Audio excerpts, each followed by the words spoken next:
tinfoil hat. Oh, what the fuck are you guys even talking about? Global controls will have to be imposed, and a world governing body will be created to enforce them. Welcome to Tinfoil Hat. We go deep, homeboy. Aaron, open your mind.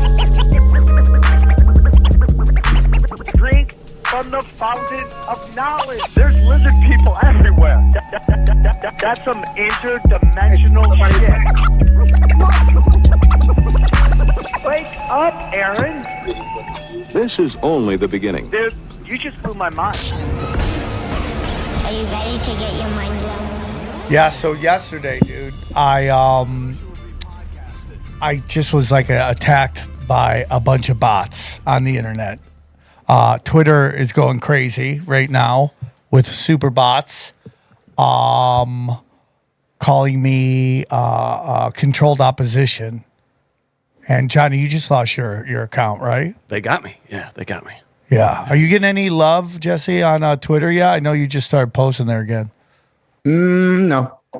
Buddy. They hate me over there. I'm not really sure what I did. I think it's because I was like, when I would post over there, I would post links to YouTube. And so I think that maybe that's why they're like, oh, this guy's just trying to drive traffic off the platform or something. But no. Yeah, really. You have to watch that. When you like on YouTube, you can't put a lot of links in your description, or else they'll just shadow ban you.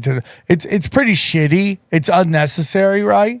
But it is. So Twitter, like, I'm getting called controlled opposition by everybody, and this there's just people out there that just screenshot everything all the time, constantly, no matter what. It's just like they have no life. And somebody had a screenshot a banner I had on my show based on my Twitter account, based on something I talked about on Joe Rogan, which was space bukkake. Like, the whole story that we're just getting bombarded with asteroids and I'm like, it's a space bukkake. Well, someone made a funny ass little banner that said space bukkake. So I thought it was funny. I put it on my thing, as a banner to my Twitter. And then today they screenshot it. I don't have it anymore. I changed it. But they showed screenshots that all the A's in the space bukkake are the Freemason compass. Basically looks like that. And my problem with that is, like, Freemasons don't hide that they're Freemasons. Like, every Freemason I know will tell you they're a fucking Freemason. Yeah. It's not skull and bones, it's, and because most of them don't see Freemasons the way conspiracies theorists see Freemasons, right? It's kind of weird. I don't know. Right. No, you're totally right. And Johnny lost his because you went off on the Ukraine? Well, I was arguing about the fires, just basically the normal, what's obvious, that it's a combination of incompetence and much worse than that, in my opinion. And then people were coming in starting talking about, like, I'm not respecting the victims. It was this weird, like, people who clearly don't follow me and aren't in our sphere, because that's routine. That's not even going deep where we're from. And then some guy came in claiming to have some connection to Ukraine, and he's like, my boys called me here or something to like sort you out, or I don't know. But he spoke English really dumb, so I started making fun of him. I said, like, hey, is English your second language? I have a guy for that. Talking about XG, obviously. And he said, if you continue in this manner, I will destroy you. And then I noticed after I got banned, a few minutes later, he posted, like, I didn't even have to. Like, so I don't know. You got banned for what? Yeah, it's so I don't know. crazy. I don't Johnny know. Woodard, out of everyone on the Tinfoil Hat I know. podcast, Johnny Woodard got banned. I mean, I was going hard, but I was having a good time. It was good natured, it was not angry. I don't get angry. I don't believe in that. I'll leave if I'm. Johnny gets gay snarky. He doesn't get angry. That's correct. Yeah. Sassy. Yeah, that's right. That's how baby. Johnny does. That's how I do it. Oh yeah, bitch. I'll punk you, Oh boys. yeah, bitch. I'll punk all you boys. Stick my finger straight down your throat. Yeah, man, it's kind of crazy. So we had Ian Carroll on the last episode, and it's this thing where, like, everybody that's successful on the internet, there are people that aren't successful that have to that just want to call them out, And they just there's nobody. No success equals controlled opposition on the internet. Yes. Right. Yeah. And so Ian Carroll, who I've had many conversations with, and my bullshit meter does not go off at all. At all. Yeah. Not everybody knows everything, guys. Okay, and he, by his own words, say he's somewhat new to the space in a weird way, right? No. Yeah. Totally. So Johnny and I have discussions. We discuss this all the time. It's something I call the Elvis factor, but Johnny calls the Hitler factor. That's correct. Yeah. Okay. And we think Ian Carroll has the Hitler factor, where like people just come to him. They just come to them. Yeah. Literally They and just figuratively. why some people blow up and others don't to that level. And because I'm from comedy, I've seen it so much that I just don't get upset with it anymore. Like, I can tell you why Ian Carroll blows up, because he does great research, a great disseminator of information, and he's an incredibly good-looking guy. And his clips are great at hooking you. Do anything.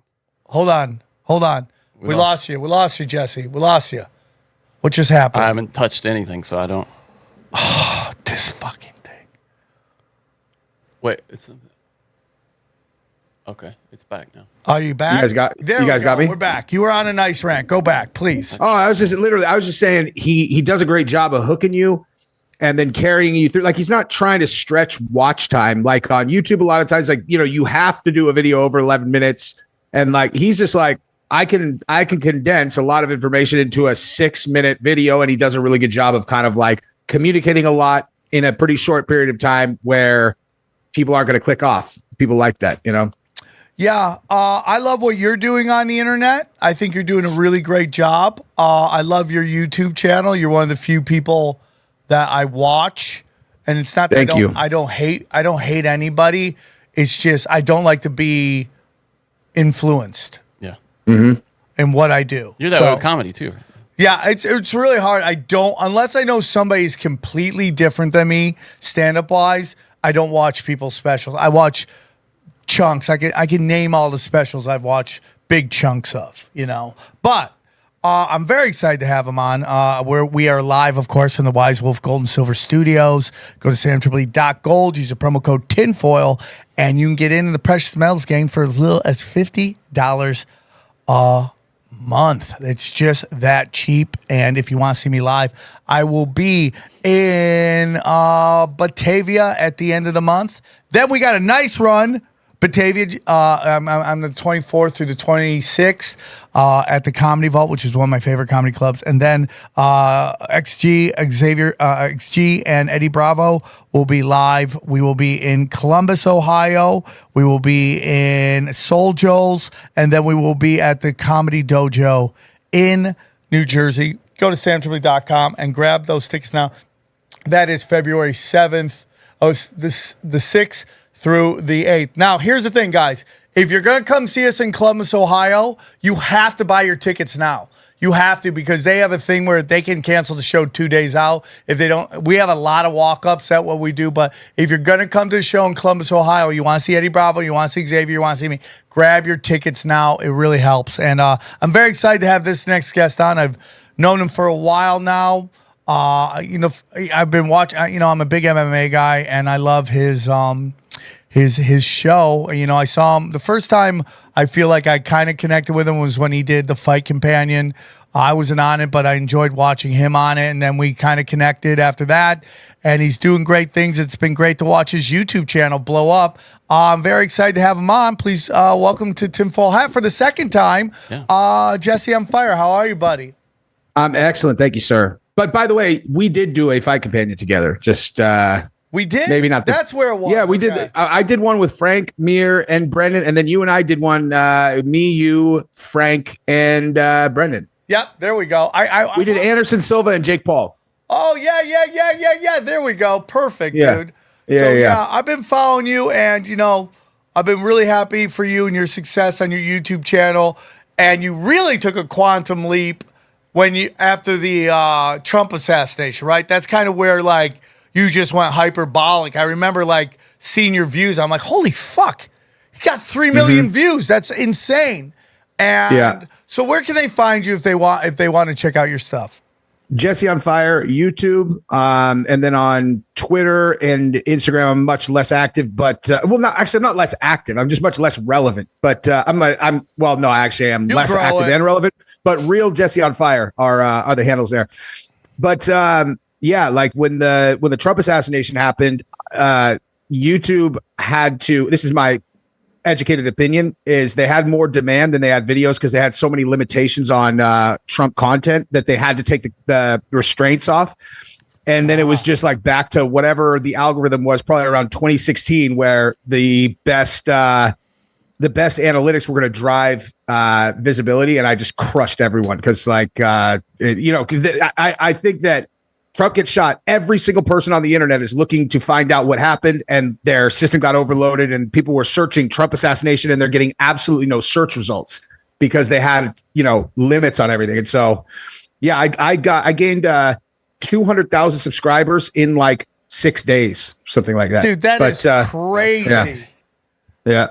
That is crazy. So now you do a lot of MMA stuff, but it looks like you've also kind of ventured into the political realm, and you've been doing, I do everything. You've been doing a lot of stuff on the P. Diddy stuff. And the reason I wanted to talk about P. Diddy is because to me, it seems to be like all these distractions are coming, and this story is it's almost like they're waiting it out. Like, it's just like, let's see how long we could ride this out before people just forget about it. Maybe we can either just move on from it or something like that. Well, like yesterday, this huge documentary on it dropped on Peacock, and they're making a lot of crazy allegations there. I think what's going on, honestly, is I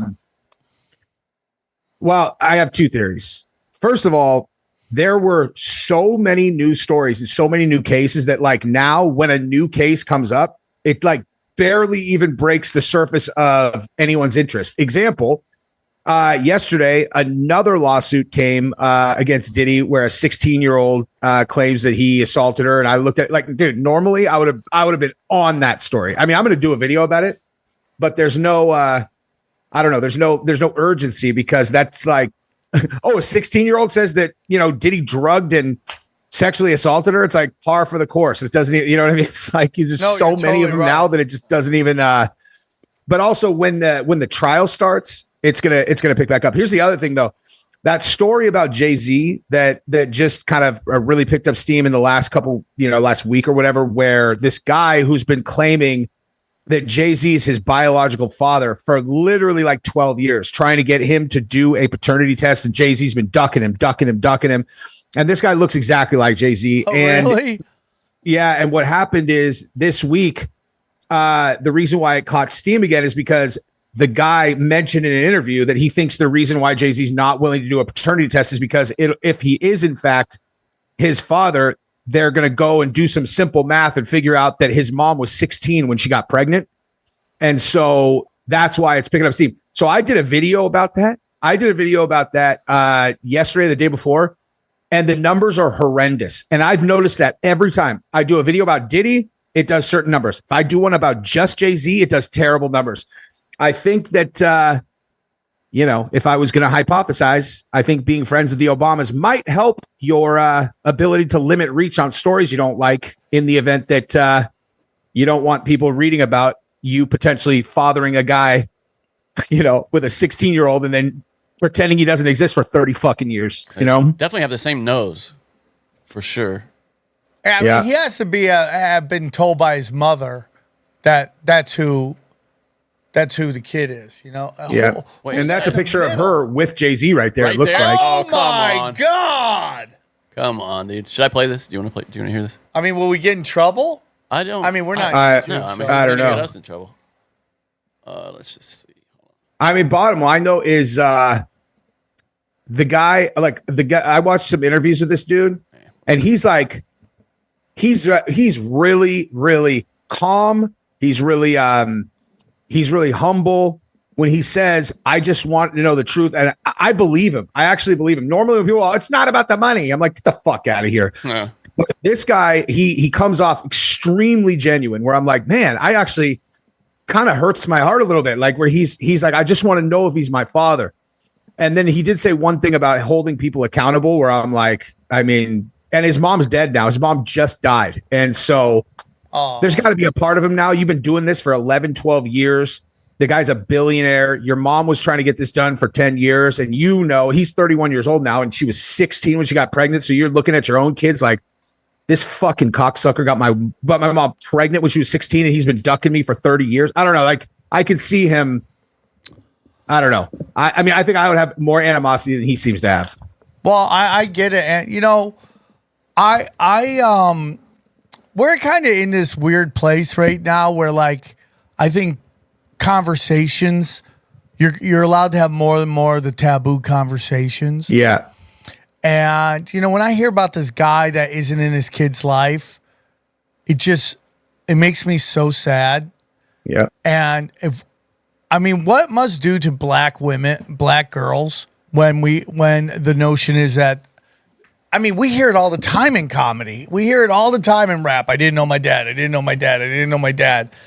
And we know what effect that has on girls. If your dad is not in your life, it's not good. It's just real hard. I mean, yeah. And I do believe that is one of the things in life that, you know, spiritually, if you're not in your children's life, it does a lot of damage to you spiritually. Yeah, that's what I was saying about this case is like, I do. Okay. Let's say that it is his kid, right? Now I do understand that. Let's just say that JayZ is not a guy who habitually has sex with teenagers, right? And let's just say that like when he was 25 years old, you know, he had sex with a super hot 16-year-old girl. It's the only time he ever did it, you know, and obviously, I mean, whatever, right? Let's just say, give him the absolute stone benefit of the doubt. I even knowing like, okay, I can't have anything come out publicly that says that I impregnated the 16-year-old. I'm still going to do whatever I have to do to find out whether or not this is my kid. Like I'll go to him, I'll have him sign a non-disclosure agreement and be like, look, I want to get to the bottom of this too. Cause if you are my son, we're going to, you know, like I want to be in your life. Non-disclosure agreement. You even like come up with financial terms potentially that if I am in fact his father, then this, and this, because forget about the legal aspect, forget about the monetary aspect. I can't like, if there was a dude running around 20 years younger than me that might be my biological son, I can't fucking deal with that. I need to know if that's my kid. And if it's my kid, I want to be in his life, especially if he's giving interviews. And he's like a smart, humble kid that's like, I just want to know if he's my dad. I would not be able to sleep knowing that kid was out there, not knowing whether or not it was my kid, especially if he looked like me and I knew that I had slept with his mom. Like, I would have to know personally. I would have to know. I agree. Dude. Unless I thought my wife might kill him, then maybe I would. Oh keep yeah, it secret. or your wife might kill That's fair. you. Yeah. But sure, I mean, yeah. like, But this is way before he was together with Beyonce, though. Way before. No, but I'm saying now, like for him not to acknowledge it, you know, like at this point. But that also sets a precedence because, you know, there is a lot of timeline. I saw something that broke down the timeline of JayZ and Beyonce. He met her when she was 15. Yeah. Yep. And, you know, there's a lot of weirdness with Beyonce. Yes. Why she blew up out of that whole group. Yeah. And, you know, her and J-Lo, they have a lot of dark energy, dude. And, you know, when you look at these P. Diddy's and Jeffrey Epstein stuff, all the most annoying celebrities are always connected to them. Always. You're like, why is this person famous? Oh, they have a connection to P. Diddy or they have a connection to JayZ. And, you know, someone like Kevin Hart, who I'm going to be honest with you, the last time I talked to Kevin Hart had to be like over 20 years ago. So I haven't talked to that dude in a while. When I talked to him, nicest guy. Last time I saw him, he's like, hey, every time I see you, you get better and better. I'm like, thank you, dude. And then he just kind of blew up. And he was one of those guys that like early on, he had failure after failure. And they kind of failed up. And then that Shaquille O'Neal, what blew Kevin Hart up was Shaquille O'Neal All-Stars. I don't remember that. Yeah. So I'm not even familiar with it. Shaquille O'Neal, I think it was kind of just right after it was while he was while he was still playing. He started like a thing where he would go on tour and he found his favorite comics and he put them on tour. And Kevin All-Star Hart Comedy Jam? Yeah. Is that- okay. Shaquille O'Neal's All-Star Comedy Jam. And the first one was with Kevin Hart. There's a couple other guys. I think Corey Holcomb was on that. Yeah, hold on. I got the cover here. But they all kind of blew up in their own It's like way. Cedric the Entertainer. Yeah. I don't recognize any of the other guys, if I'm being honest. Hold on. Bringing it over to you. That's got to really suck if everyone else blew up and you're on it and you didn't blow up. That is sad, though. Yeah. Right? Oh, yeah. David Arnold. Yeah. Oh, D-Ray. Rest in peace, David Arnold. Did jokes on his Netflix special about vaccine hesitancy and then There's died of a DL Hughes. giant. Oh God, that guy. Yeah. I know. Yeah. He was a good dude, man. He was a good dude. I remember. Is that DL Hughley right there? Yeah, that's DL Hughley, who is so hilarious. I think it was my first stand-up. Earthquake? Is that Earthquake? Earthquake. Right here? Second from, is that Earthquake? No, that is that? Lavelle, who was with Bill Burr on Breaking Bad. I don't know. Oh, yeah. That might be DL Hughley at the back, but I don't know. DL Hughley. That's DL Hughley DL right there. Hughley. No. D.L. Hughley's up front. Yeah, this is him Cedric right the Entertainer is the This guy is in a the different. hat. This is a different image. Yeah. This- Yeah. different- Oh, okay. There you go. Yeah. But D-Ray blew up off that. The point is like, so he blew up off that, but his TV shows weren't getting picked up, all this stuff. And then he's just everywhere, And now he's like the only, you see them running old commercials of him, and the only people running new commercials with Kevin Hart is Chase Bank. And Chase Bank is directly connected to Epstein. That's a And bad BlackRock and every other thing. That's a bad Right? It's like so crazy. Guys, real quick, the crypto markets are on fire right now. Fire! That's right, they're on fire, and there's no better place to find out what is the next great coin to get into than our good friend James Mann and Copy My Crypto. Let me tell you about Copy My Crypto. Bitcoin just went cuckoo crazy. Dude, and you know what happens when Bitcoin goes crazy? All the other coins go crazy. The meme coins, the shit coins, the cum rockets, they all go nuts, okay? Guys, it has to piss you off to watch crypto fly up in prices for a decade and you still done nothing, okay? It makes sense. Crypto is complicated and it's really boring. Well, here's the good news. You don't have to know a thing about crypto to make the money like so many have. The CopyMyCrypto.com membership site shows you the exact cryptos that YouTuber James McMahon personally owns, which means you just got to copy him. It's like having a big brother who knows what he's doing. You don't need to know a thing about crypto or how to invest. You simply just copy along. So let me tell you about James. He runs the Crypto with James YouTube channel, which has over 50,000 subscribers. In the summer of 2020, he told his viewers to buy 26 cryptos. Had you put $100 into each one, it went on to be worth over $123,000. Of the 26 cryptos, his top pick, the one he singled out called Phantom, went up 692 times from when he said, okay, that one call alone retired a number of people, including guys in their 20s and 30s. Remember, this is public knowledge. You can go to YouTube and verify this yourself. So if you'd like to join the 2,800 members who copy James, then pause what you're doing right now and head over to copymycrypto.com/TFH. Okay, that's copymycrypto.com/TFH. That's TFH. You're not only find proof of everything I said, but my viewers get full access for just $1. Yes, you've missed out on Bitcoin, or you can keep buying some, okay? But there's over 2 million other cryptos. Do you really think you've missed out on all of them? Guys, don't waste any time. Go to the site and read it, okay? Once again, that's copymycrypto.com/TFH. It ended money worries for so many, it may just do the same for you. Guys, listen to me. The world population is just cratering. Nobody's having kids anymore because no one's getting rock hard boners. And there's one company that is fighting the fight to help the world population to make more babies, and that is Bluechew! That's right. Let me tell you about spiritual savior Bluechew and how they're trying to help the human race. Let me tell you about Bluechew. Listen, you got to get rock hard for the future, and the only way we can do that is Bluechew. Bluechew is an online service that delivers the same active ingredients as Viagra, Cialis, and Levitra, but for a fraction of the cost. The process is simple. Sign up at bluechew.com, consult with one of their online medical providers, and once you're approved, you will get your prescription within days. Bluechew tablets are made in the USA, and prepared and shipped directly to your door. The best part, it's all done online. That means no visits to the doctor's office, no awkward conversations, no waiting in line at the pharmacy. Cannot stand that. Thank you, Bluechew. You take them anytime, day or night, so you can plan ahead or be ready whenever the opportunity arises, okay?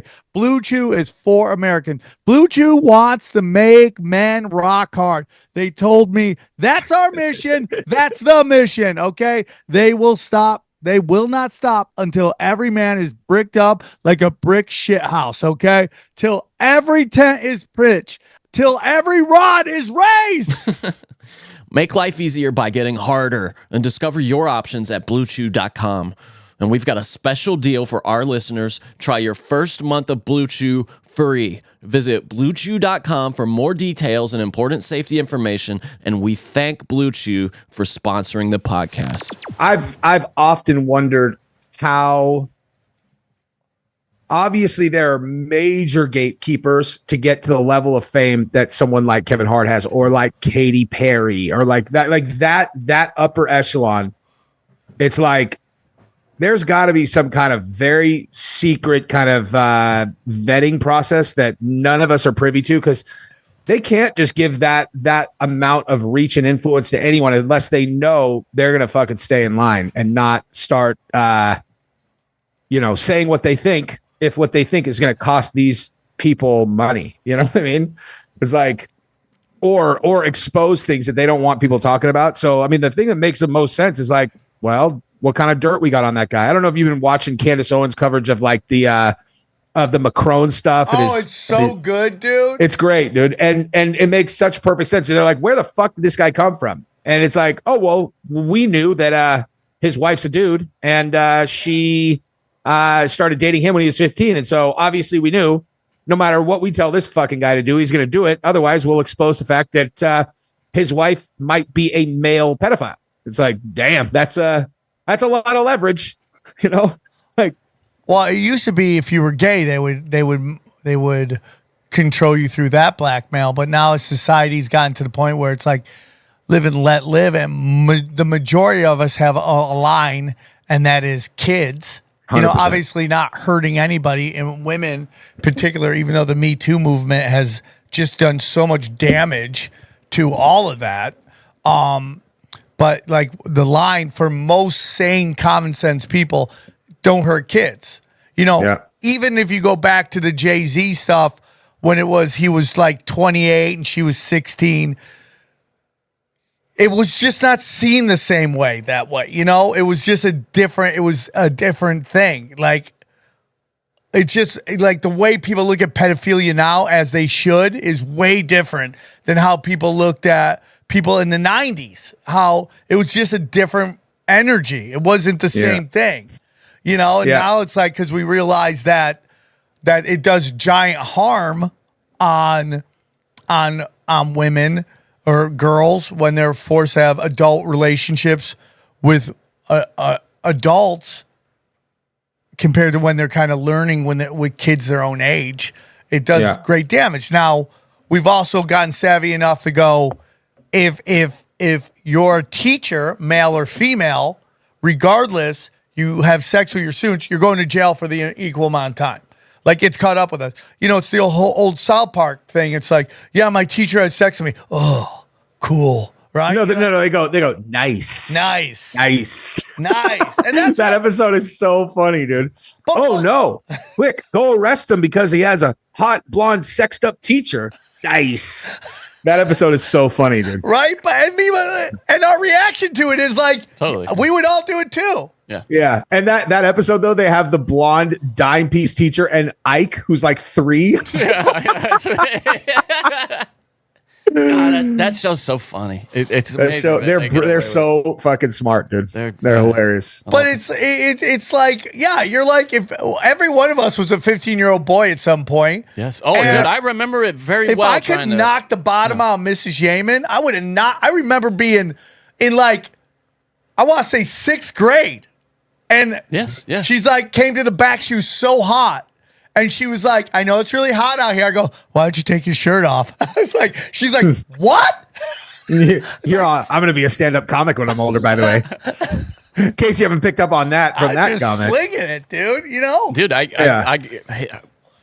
we might have had a chance, me and some of my friends. This woman was later accused of that we got vibes off of. Oh, Like, so it was, Dude, it's always the girl you could have fucked and you didn't are the ones that haunt you forever. Like the girls that you banged 1,000 years ago, like you never think about them, but like that same time period, it might have been 20 years ago, but you're like, God, I think I could have smashed that. I fucked it up, and you never stop thinking about it the rest of your life.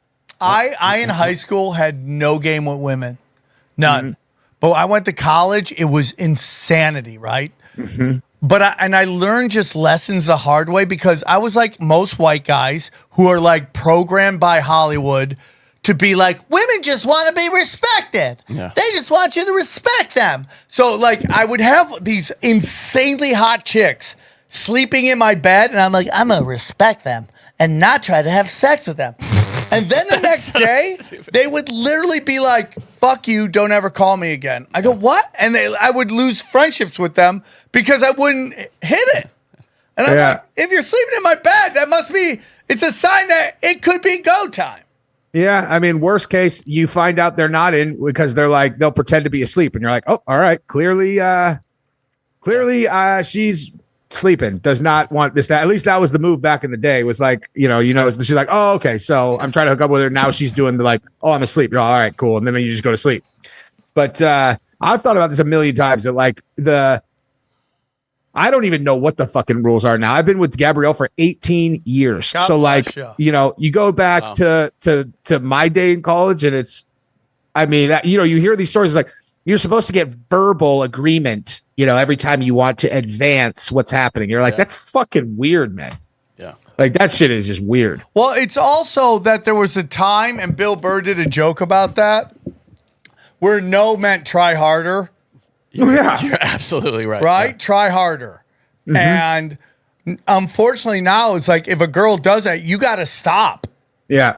You can't even play that game anymore. Yeah. There was soft no and hard no. I knew the difference though. Like I was Yeah, we all did. yeah, soft no and hard no are not the same thing. And any girl that was hot back then will tell you the same thing. They'll be like, yeah, dude, like if I said, because a lot of times no means no, and other times no means I'm going to do this, but I'm not a whore. Just so you know that. Yeah. I'm not a whore, but this is going to happen. Like this is not a real no. This is I'm not a whore no. You know what I mean? It's French resistance is what I call it. It's like we gotta fire our guns just to make it look like we tried, and then Yeah, for sure, dude. And now because the Me Too movement's come, and it just doesn't matter how many times we get burnt with this thing. We just automatically believe the woman every time. Like with this Blake Lively stuff. I don't know if you guys are following it. Oh, I've been following it. Yeah. So much coming out about this guy, and he has all the receipts. And she's just like, it's so funny because before all this came out, everybody was like, Blake Lively is a C word. Like, she has C word vibe. She it just comes off as not likable. Right? C word vibe. She got C word vibe. See you next Tuesday vibe. Right? She's a mean girl, dude. She's one of those chicks that are so hot.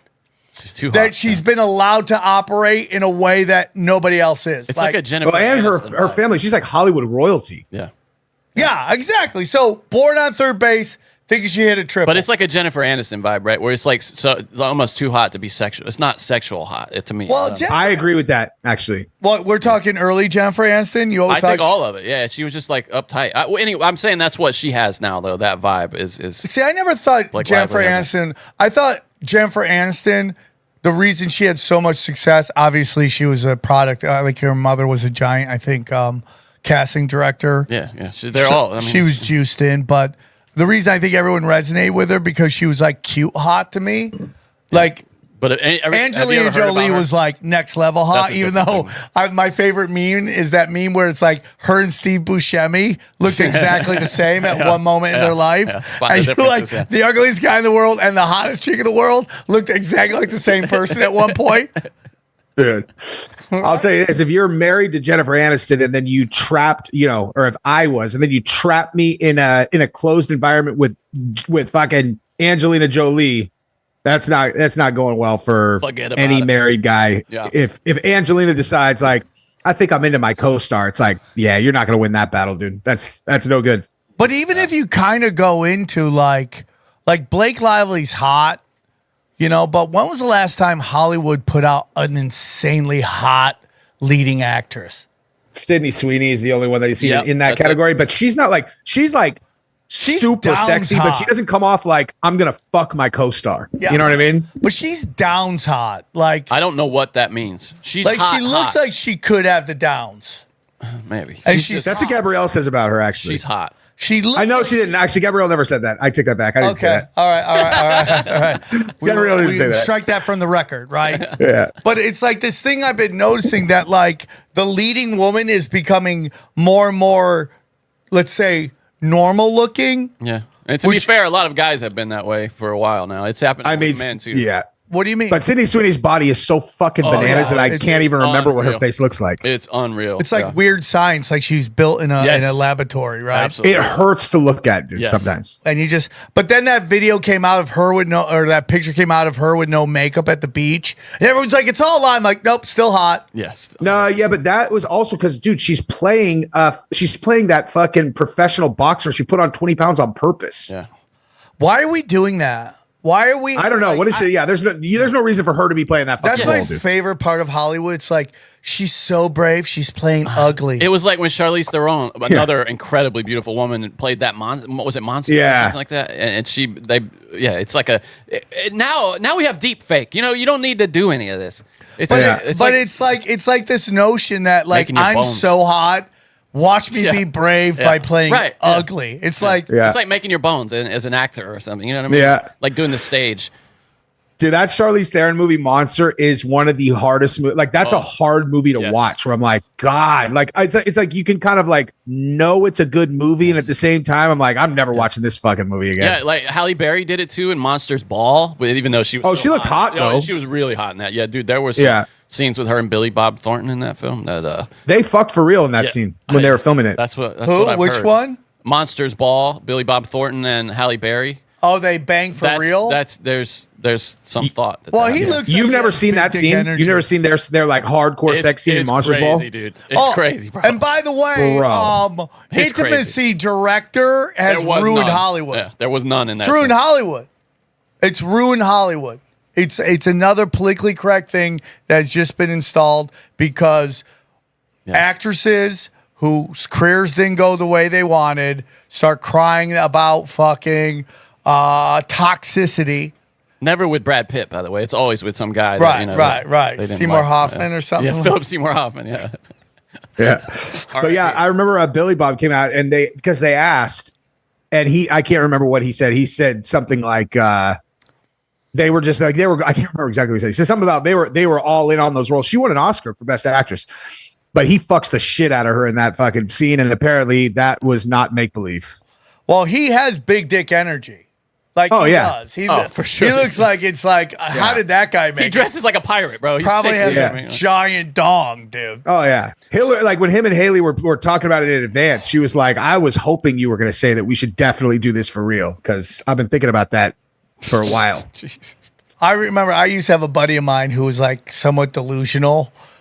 He's a good guy. He got mad at me one time, and we don't talk anymore, which makes me sad because I've tried to make amends with this guy 1,000 times. He just won't even talk to me. And he would just try to convince me that one time he was at the mall, and he hit on Holly Berry, and he said he had a chance.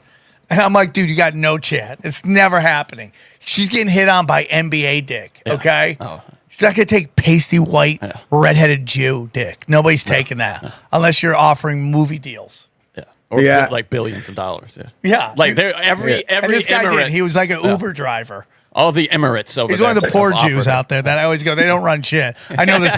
I know this poor Jew that fucking Ubers.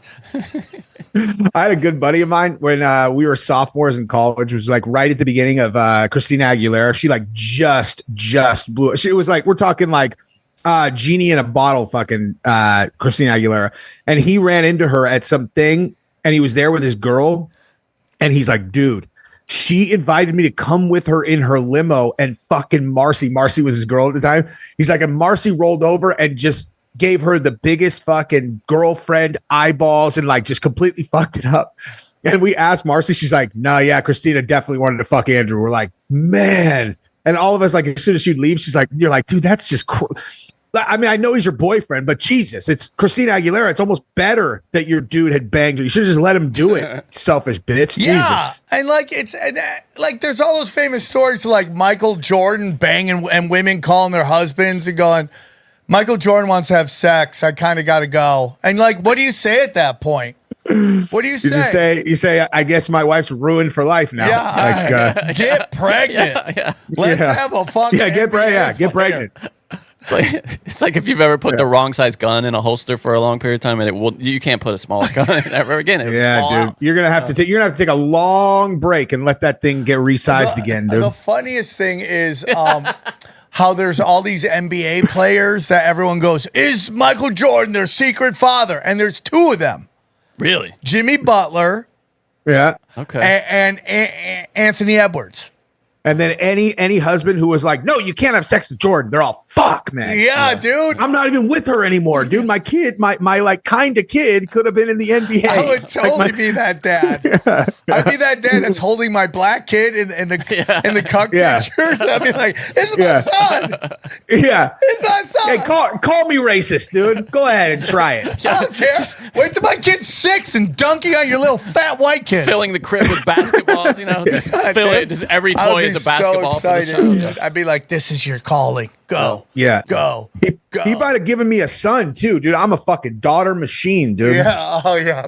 Me too, buddy. That means you got too much pussy before you got married. That's really? what that means. That's what everyone always says to me. Yeah, you got daughters because how you treat. That's my joke in my special.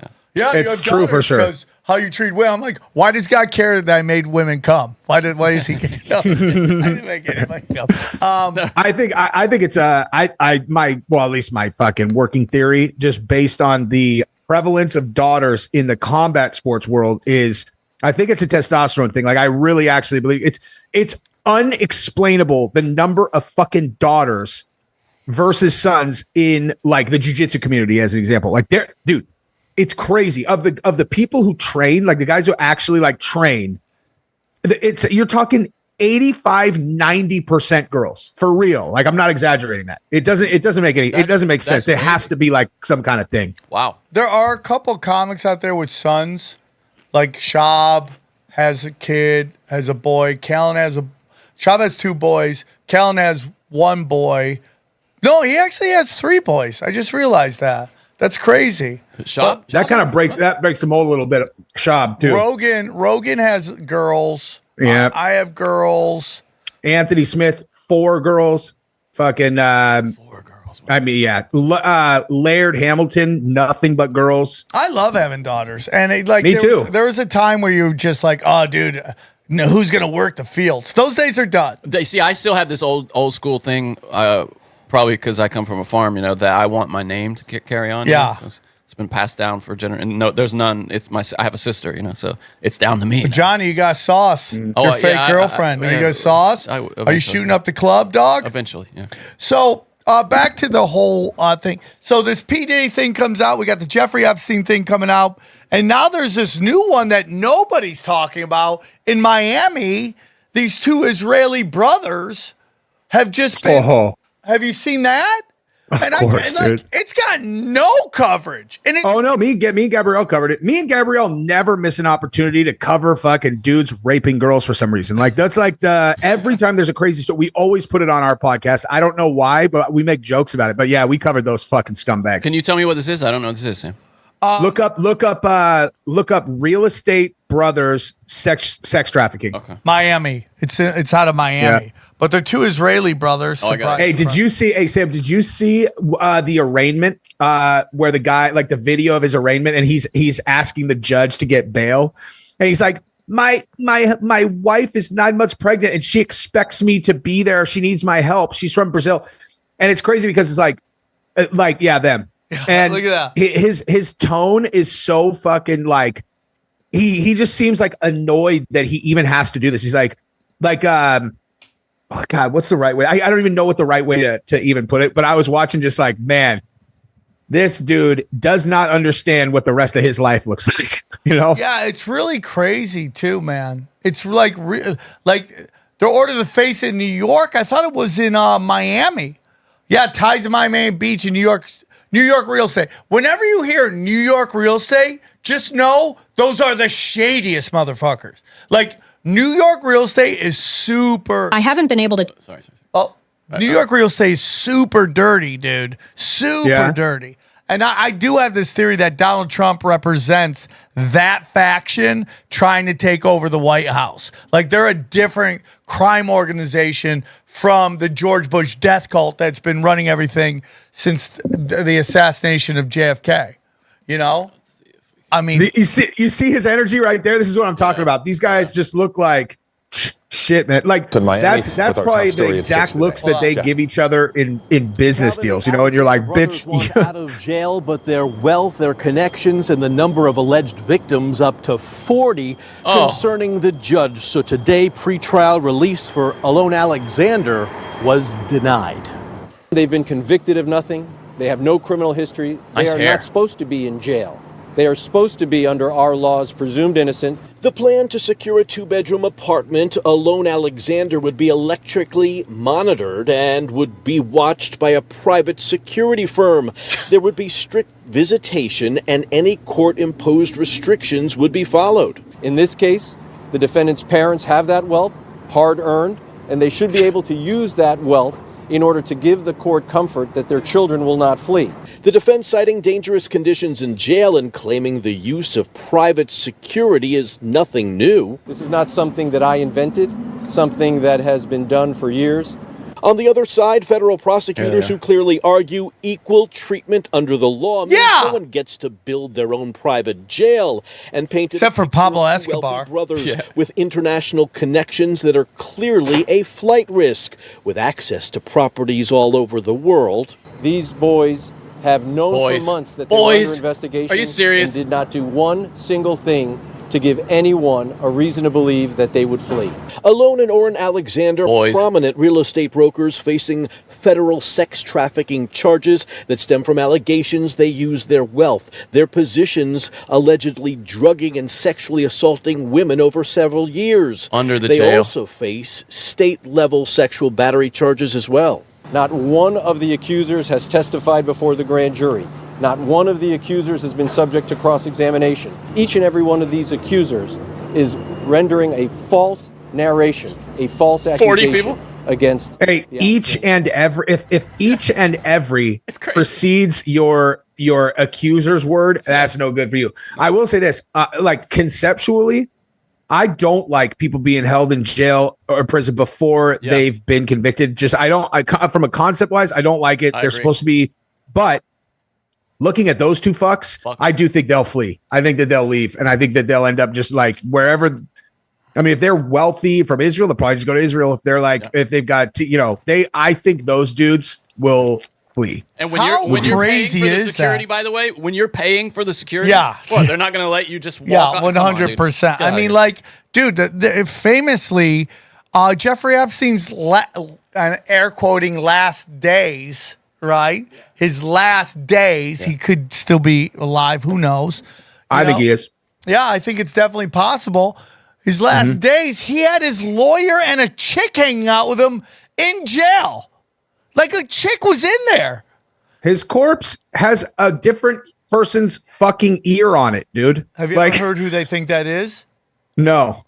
Hillary Clinton's brother. Really? He had died. You remember that? Oh, Hillary Clinton's brother had died mysteriously a month before that. No funeral, just one tweet from Hillary. Oh, I'm going to miss my brother. Rest in peace. Bye. Do they have a picture of his fucking ears? Because that guy has pretty distinctive ears, man. The guy, the corpse. And they sure as hell are not Jeffrey Epstein's ears. Yeah. So the question is, where is he right now? And I mean, that's the craziest part about like the Ghislaine Maxwell stuff. It's like, is she actually in jail? Like, or maybe he had to give her up, dude. Like that's like if I was gonna guess, right? Like how does this happen? I mean, if you're in the business of blackmailing the most powerful people in the world, right? You can't. You're gonna get killed unless you have a dead man's trigger, where it's like, if something happens to me, then this is what happens. Yeah, but you know what I mean? If you have a dead man's trigger, they'll kill you. Like, I'm starting to notice anytime anyone goes, I'm not suicidal, I want everyone to know that. So I'm not going to kill. They always end up offing themselves, which we all know they got offed, right? Look at the nose, too. Look at the nose. It's rounded off. Yeah. Yeah. So look up it's not fucking Clinton's him. brother. Look up Hillary Clinton's brother. Dude, what stocks are up? What stocks down? What's crypto's this? What's crypto that? It's all confusing. You know it's not confusing? Gold. Gold and silver, precious metals are always going to be there for you, okay? It doesn't matter. So there's no better place to get precious metals sent right to your house. There's no better place to go than our good friends at Wise Wolf Gold and Silver. That's right. Let me tell you about Wise Wolf Gold and Silver. If you're paying attention, you know that de-dollarization is real. Fiat is fake, and you don't want to be left holding the bag when the dollar collapses. Gold and silver have been money through all of recorded history and are an excellent way to protect yourself from inflation and geopolitical turmoil. That's why I trust my friends at Wise Wolf Gold and Silver for all precious metals. All things precious metals. I love it. I am part of the Wolf Pack. Every month I have precious metals sent right to my house, and I love it. See, Wise Wolf Gold and Silver is veteran owned and A+ rating by the Better Business Bureau. No transaction is too big or too small. You can even roll over your 401k or IRA into physical gold and silver. And if you think you can't afford precious metals, think again. With the Wolfpack monthly membership program, you can get gold and silver delivered directly to your door for as little as $50 a month. As little as $50 a month, you can have precious metals. You start loading it up, man. By the end of the year, you'll have a good chunk of precious metals. Dude, it's crazy. Just go to samtripoli.gold. You can see all the different plans they have. Man, it's like $50. Lone Wolf, Warrior Wolf, $125. Alpha Wolf is $250. And it just keeps going up. Sent to your house. Right there. It's that simple. It's that simple. Easy peasy. Get in, get out, get your gold, get your silver. I love it. I'm doing it. Dude, I'm telling you, all of these affiliates I use, and I use Wise Wolf Gold and Silver. I use it all the time. It's real simple. So if you want to get in, this is how you do it. Wise Wolf Gold and Silver also deals in and accepts Bitcoin. So here's what I need you to do, okay? Go to samtripoli.gold, promo code tinfoil at checkout to receive free constitutional silver. That's right. And remember, in a world of bulls and bears, be the wolf. Match that ear on the right to Hillary Clinton's brother, and then I'm in, because that ear is super fucking unique, man. Right there. That's the top guy. Yeah. He's got that rounded nose type for sure. Yeah, but look at the ear though, dude. Like the ear on the quote corpse has that little drop thing weird, like coming out of his head down to the middle. It's like really, really I mean, I don't think. Well, let's see. Is this him right here? Is that it right there? It's kind of, I mean, it just. I mean, if it's not, it doesn't need to be Tony Rodham for fucking it not to be Jeffrey Epstein. Totally. You know what I mean? Yeah, totally. Yeah. But Yeah, that I would be mean, interesting. so it's super interesting to me, dude. And it's like these levels of I mean, like, but this gets into this whole psychological thing. Like, if you're an incredibly rich real estate broker, why do you gotta drug people? It's just like, it just gets this thing when you've had so much sex, you need to get it has to get weird. Deviancy, yeah. It's just it can't be normal. It's like not about sex. It's about taking it from people, you know? What's that, dude? It's that thing, Ted. You know, I think it was part of him trying to morally maybe get some sympathy. But Ted Bundy, toward the end, when he started talking about pornography and how it, escalated and escalated, and then it eventually became violent, and he just couldn't get enough. Dude, it's like a demon. I mean, it really. I believe that, dude. Well, that's why I do too. That's why I've always said, like, like I have adult film star friends, but I think it's dark. I'm also not one of these people that are like, we gotta ban it. I'm like, you're never gonna get rid of it ever. No, you won't. If you ban it, it gets darker and more dangerous for these It just goes underground. Yeah, there's no banning it, dude. Did you hear the guy that did all those interviews with Ted Bundy say that once Ted Bundy actually started talking about his crimes in the third person, that his eyes would turn black? Yes. Did you guys ever hear that? Yes.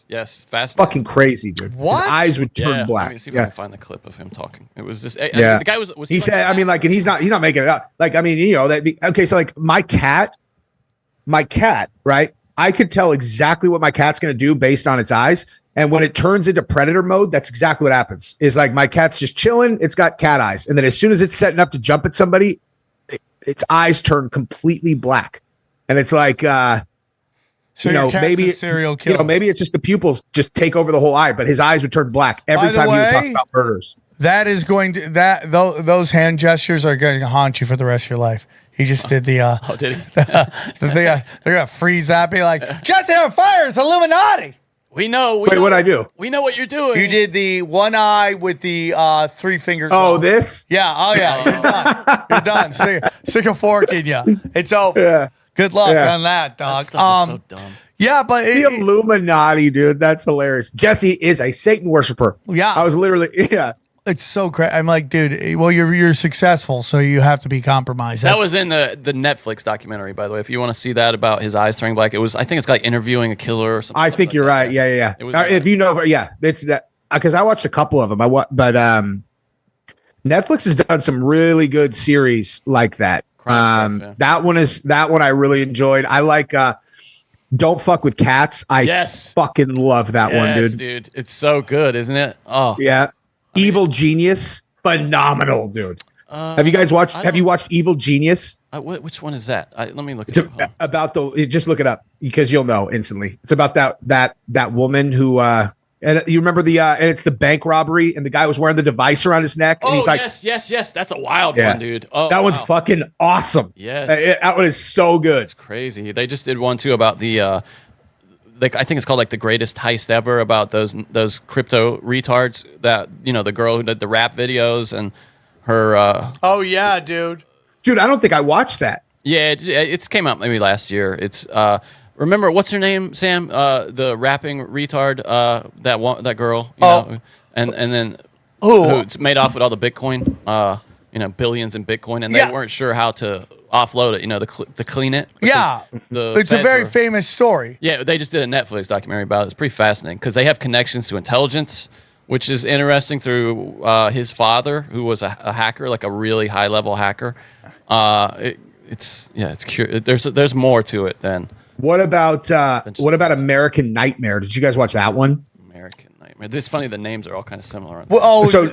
American Nightmare is the one where the chick, and then they thought it was a Gone Girl that she like kidnapped herself when she came back. That was a crazy story. That one was fucking bananas. I told every single person they had to. I was like, I must have texted that to 100 people. I was like, dude, just whatever you're watching, stop and watch American Nightmare. I was like, it's 3 episodes.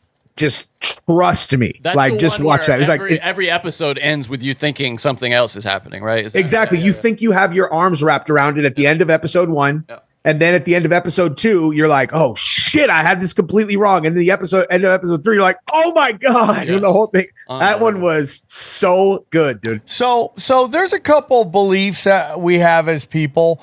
First one is if you make it to the hospital, you'll be okay. Just get to the hospital, you'll survive, right? And that's not always true. Sometimes you make it to the hospital and you die in the hospital. What do you mean? Like if you're injured or something? Yeah, you're like if you're injured, you're sick. It's like just get to the hospital, and then if you get to the hospital, they're gonna save you. Tell that to John Lennon. Yeah, well, dude, that's it. That's what I'm saying. Like, especially when like my favorite part of the vaccine hesitancy people, they're like, oh, anti-vaxxer. Oh my God. Trust science. So many people are gonna die. You're like, you know that the number 3 cause of death is medical malpractice, right? Like you know that, right? You know that. So that's the notion. If you get to the hospital, you'll be safe. The other one is that cops are smart people, and they if you're innocent, you'll be fine. And that's not true at all. And no, the fact that they ran with a goat, I mean, like literally. They talk, hey, dude, I think this is a Gone Girl situation. And you're like, dude, you're a retard. Like, you think this chick kidnapped herself? I mean, and then once she produces that she's there, don't you go, okay, I guess that dumb idea was actually as dumb as we thought it was. Sure. Well, the thing is, like, there actually was a really famous case recently, and it was a Gone Girl situation. Like, it's exactly what it was. And I think that was that Utah woman, and she kidnapped herself, and she was hiding out like in her ex-boyfriend's trailer or something. Is that Powers girl? fucking Is bananas. that the Powers girl? Is that the Powers girl? Hang on, the real life, dude. Do you know that? Speaking of Gone Girl, you know that that Gone Girl is based on the Lacey and Scott Peterson case. That whole movie and story is a fictionalized version of like down to so many minute details. He looks like it's based on Scott and Lacey Peterson, but it's a fictional version of what if Lacey Peterson actually framed Scott for her own murder. Like that's what Gone Girl is. It's fucking. Wow, I didn't know that. Yeah, watch it again. Like, watch the Scott and Lacey Peterson documentary on Netflix, and then go watch Gone Girl right after, and you'll be like, "Holy shit, it's everywhere, everywhere." That's not like a theory. That is for sure, 100% sure. That's exactly what it is. So the Scott Peterson stuff is interesting because they say there's evidence that he didn't do it, and yeah, I am not even remotely on board with that theory at all. He fucking did it, dude. Okay. And I'd be happy to have that conversation though. You guys think that, I'm just saying that there's like new evidence coming out, and that also the Menendez brothers, like it's coming out that you want to get into sex trafficking, that their dad was that monster. And well, yeah, we know the dad was a piece of scumbag. What was the Spanish singing boy band from back in the day? The Menudos. The Menudos. That he basically created them, and he was molesting and raping them. Is that true? Yes. And that is why the evidence coming out that, like, yeah, they killed him, but it wasn't about the money. It was about ending because the dad was still molesting the one brother. Yeah, that's what the new Netflix stuff suggests is that he was abusing them. Yeah. What about the fucking mom? They smoked the mom. Yeah, that's what makes no sense. Yeah. But I think she might have been in on it too. Listen, the family's dead, but me personally, on them getting let out of jail, I have a problem with that. Just only because, like, dude, they walked in, they shot their mom's hand off with a shotgun after murdering their dad. She knew they were killing her, and then they fucking killed her with a shotgun. Their own fucking mom. Yeah.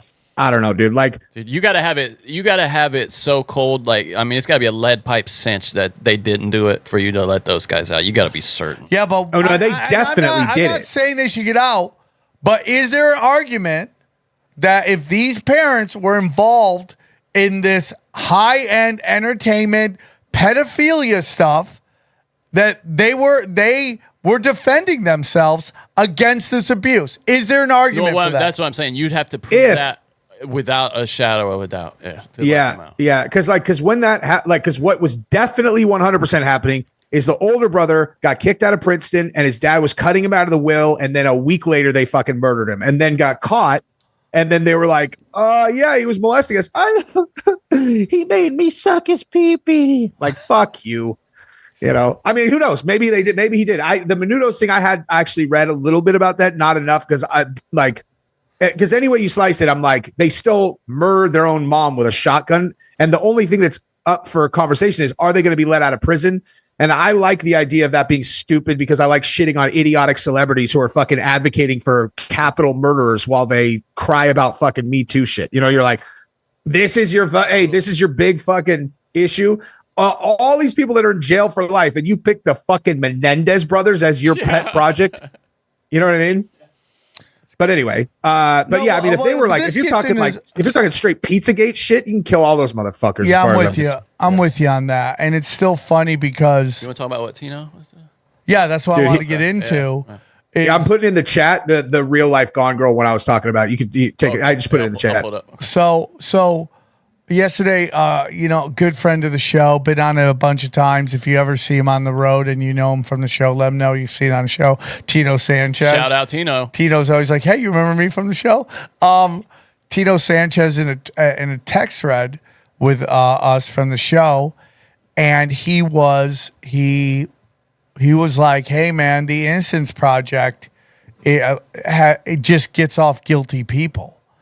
And I have, since my daughters have been born, I have been donating to the Innocent Project. In their name, I donate money to them because we had said this in the thread the other day. I'd rather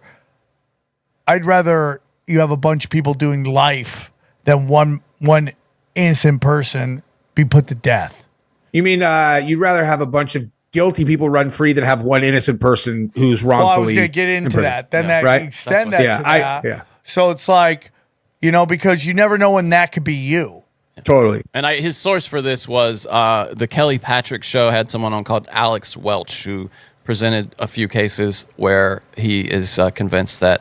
I mean, what about the dude that went on Rogan on the Innocence Project and had just gotten out that he fucking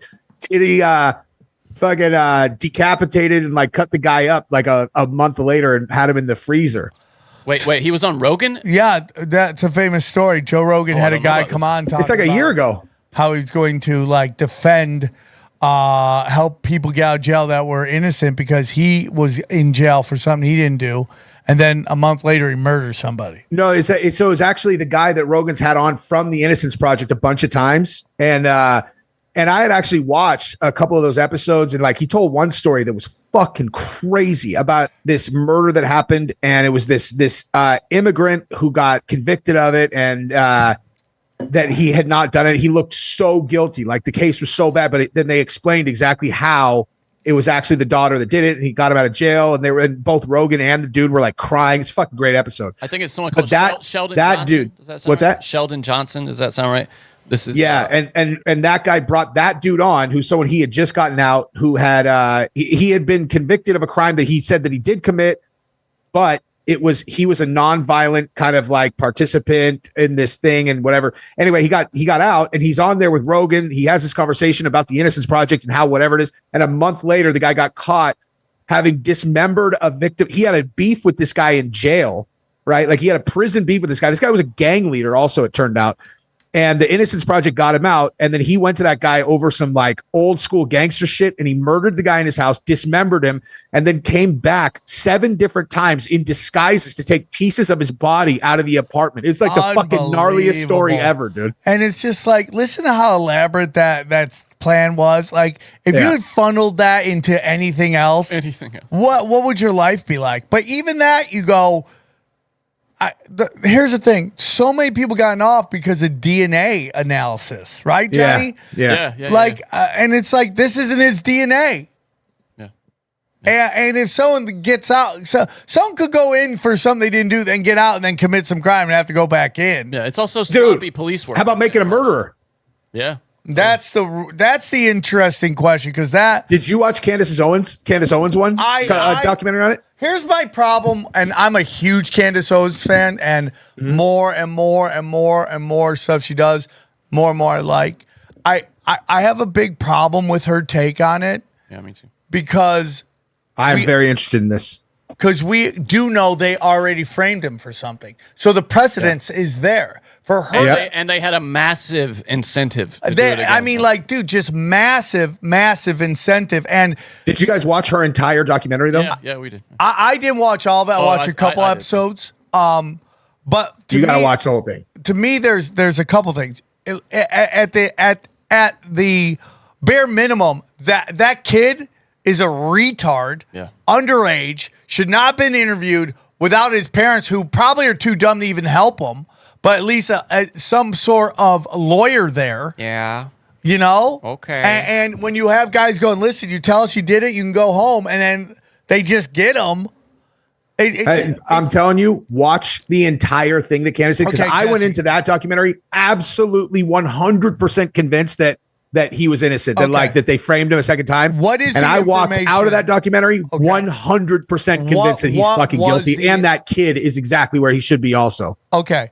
What were the informations that what were the data points that you learned that changed how you look at this case? A couple things. Number one, the women who did that Netflix documentary, they intentionally left out so much information that was fucking damning to their case, because they straight up, when they got confronted with it, they admitted it, and they're like, "Listen, we're just trying to tell a story here."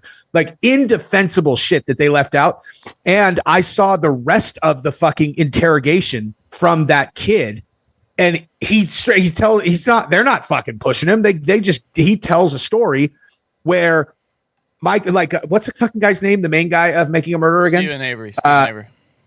Stephen Avery, right. Where Stephen Avery, I watched Making a Murderer. I'm like, these guys framed him again because they're going to be financially liable. They did it once. They did it again. You got to watch hers, and also got way more background on who this guy Stephen Avery actually was and why they were so quick to believe that he did it, is because he had a history of violence against women. The guy was a piece of shit. And so when you watch it again, I think, and what they presented it is that Stephen Avery sat in prison for 18 years. And he's like, I already did the time for a crime of rape and murder. And so when he got out, he's like, I'm getting that. I earned that, dude. He's a person who wants to do that. He's like, I already did the fucking time. They owe it to me.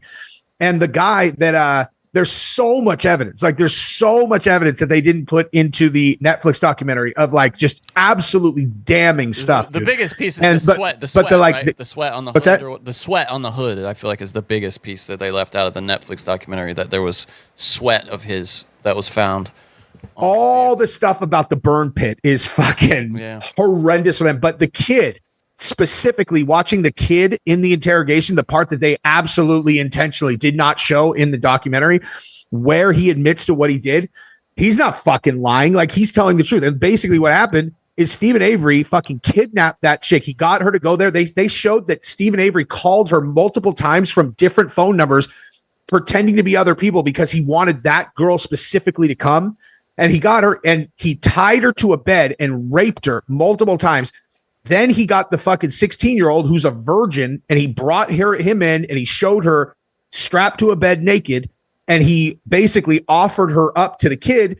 The fucking kid fucked her probably for 1 second, you know what I mean? And then afterwards, Stephen Avery, that kid slit her throat, dude. That kid did that. And then Stephen Avery finished her off. It's like, Johnny, I came out of that thing so fucking mad at how completely skewed the Netflix documentary was. I'm like, how could they fucking do that? How could they put out a multi-part series trying to paint that murdering rapist shitbag as a falsely fucking convicted person? It's disgusting. I don't know. Watch the whole thing.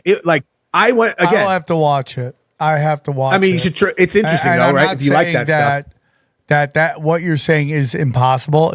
I'm definitely open-minded to it. It just seems like so much. He would have had to clean up that whole scene though, because it's just so much for me. It's like, okay, there was no blood in that house. This guy's whole job, his whole job is working at a junkyard. Mm-hmm. He has this machine that flattens and destroys cars, but he takes it over here and he throws fucking twigs on top of it, like and she walks right to it. Dude, I mean, he's dumb, but like I don't know, man. If you tell Michael Jordan, dude, all you gotta do is hit this foul shot and all your problems go away. Michael Jordan's gonna hit that foul shot because that's in his DNA. If you go, hey dude, I have this car that I killed this woman with, and I have this machine that flattens the car so much, no one's gonna be able to know it's her fucking car. But the reason for that, if I remember correctly, was because he had to wait until his family was not over at the thing when he was going to use to crush the car. I can't remember exactly. I mean, this is literally like a year ago or so when I watched it. How did these guys who are functionally retarded though get rid? I mean, there was no evidence. There's so little. Oh, they got caught instantly. That's the thing. That's the whole thing. Is you have no problem with the people that aren't supposed to be there finding the key. Like they were supposed to be investigating that, and they made their way into a place that had already been scanned. And then suddenly there's like, whoa, look at I can't remember exactly. I haven't watched it like recently enough. It makes me want to watch it again because I'm not like, well, you know what? I want to say like, I'm not easily convinced, but I told you I went from 100% to 100%. So I obviously am very fucking easily convinced, but I came out of that I could be wrong. Wow. I could be wrong. I felt mad that I had been manipulated by these fucking bitches at Netflix that completely fucking lied about the case. This is how I came out of it. It's definitely a weird thing. It's again, and like Netflix is not above manipulation. Like we've talked about this, like HBO never hides that. And this may shock you, Jesse, but on this show, we don't necessarily know if Woody Allen did it. Yeah. And there's so much evidence to go, oh shit, we kind of just thought he did it based on his look. And there's been a mental manipulation through that picture of him walking with a little Asian girl. And everyone thinks that's Soon Lee. Soon Yi. Soon Yi. And it's not Soon Yi. It's another Asian girl it's his daughter. Yeah. That's not Soon Yi. Soon Yi was not Woody Allen's daughter. No, they never lived together in the same house. She's brought in much later on. And like he brings up great points. Like he comes to this party and like he's gonna risk molesting her in front of everybody. Yeah. And we just simply convicted him because he looks like a creeper who couldn't get pussy. and Mia Farrow's brother is a convicted pedophile. Is he? Yes. Oh, really? Yeah. And like, dude, she's crazy as shit. Yeah. Oh, she's an insane person. She asked for $4 million to make it go away. Yeah. Two of her kids. Case, I can't I remember trying to watch that documentary. It made me so uncomfortable. I couldn't even watch it. Yeah. And then, I mean, you have his own children who come out to defend him now. Like Moses Farrow talks about how Mia Farrow used to beat them with the phone and stuff like that. You know, there are a lot of questions about that. But anytime HBO makes a documentary, you got to have some questions about it. The other 100%. But what's very interesting is that yet again, this is an example, kind of going back to the JayZ thing, like who's the real father? You know, Mia Farrow. It's so obvious that Ronan Farrow's father is Frank Sinatra. Yeah. It's not even close. Oh yeah. Oh, buddy, look at Ronan Farrow and look at Frank Sinatra. They have the exact same face. That guy doesn't look anything like Woody Allen. Blue eyes, yeah. I mean, it's unbelievable. Which is getting into something that me and Brad Binkley talked about yesterday. Look at that. I mean, come on, dude. I mean, it's the same fucking guy. Or this guy right here. Or this guy.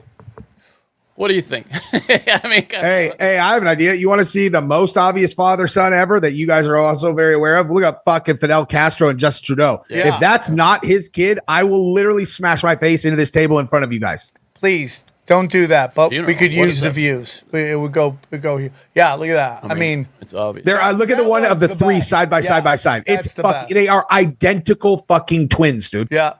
Yeah. And this gets kind of into this thing that I mean, come on, dude. Yeah. That's not his fucking dad. Yeah. And his mom was a fucking prolific swinger who fucked everybody in the Rolling Stones. Like, come on, dude. That's his dad. And she's like, there's a known relationship between her and Fidel. There's pictures of her and Fidel walking around holding like linked in arms. Like, that's his kid, dude. So this gets into this thing about, you know, when we always talk about the elites and how like, oh, they're so inbred because they just kept fucking each other. And I think that's a big lie. And I'm going to say something that's going to shock some people to the core. I think Princess Di was a whore. I don't know anything about that whole just thing at all. listen to me. Think about how we always get sold on a view of people. And how that view very rarely ever is that real person. I think Princess Di was that because I don't think either of her sons were from Charles. I think they're both from other men. Now, if you go and you look up the redheaded son, and I talked to Brad Binkley about this. You look at Harry. You're talking about Prince Harry. That's not Charles's son. Go Prince Harry's real dad. Why do you think not? Well, look, is there someone he looks like? Yeah, go Prince Harry's real he's got dad. Those big dumb ears. Go Prince Harry's real dad. Right? That guy, James Hewitt, looks exactly like him compared to Charles. Okay? I'm looking at a picture of Charles and the two sons right here. Here, let me send you this because, like, this looks. I mean, this looks. No. I know what you're thinking. You're thinking the other one is what's the other? Harry and William. You think Williams looks like him? And it has both. It has the dad here. Look, I just sent it to you in the chat. Right. It's got the picture of both the sons with Charles in the middle. Like, I could be convinced that these guys are his kids. Yeah. You know, but like, dude, Trudeau's supposed real dad does not even moderately fucking resemble. Buddy, are you ready for who Prince William's dad really is? Who? The Rothschild that just died.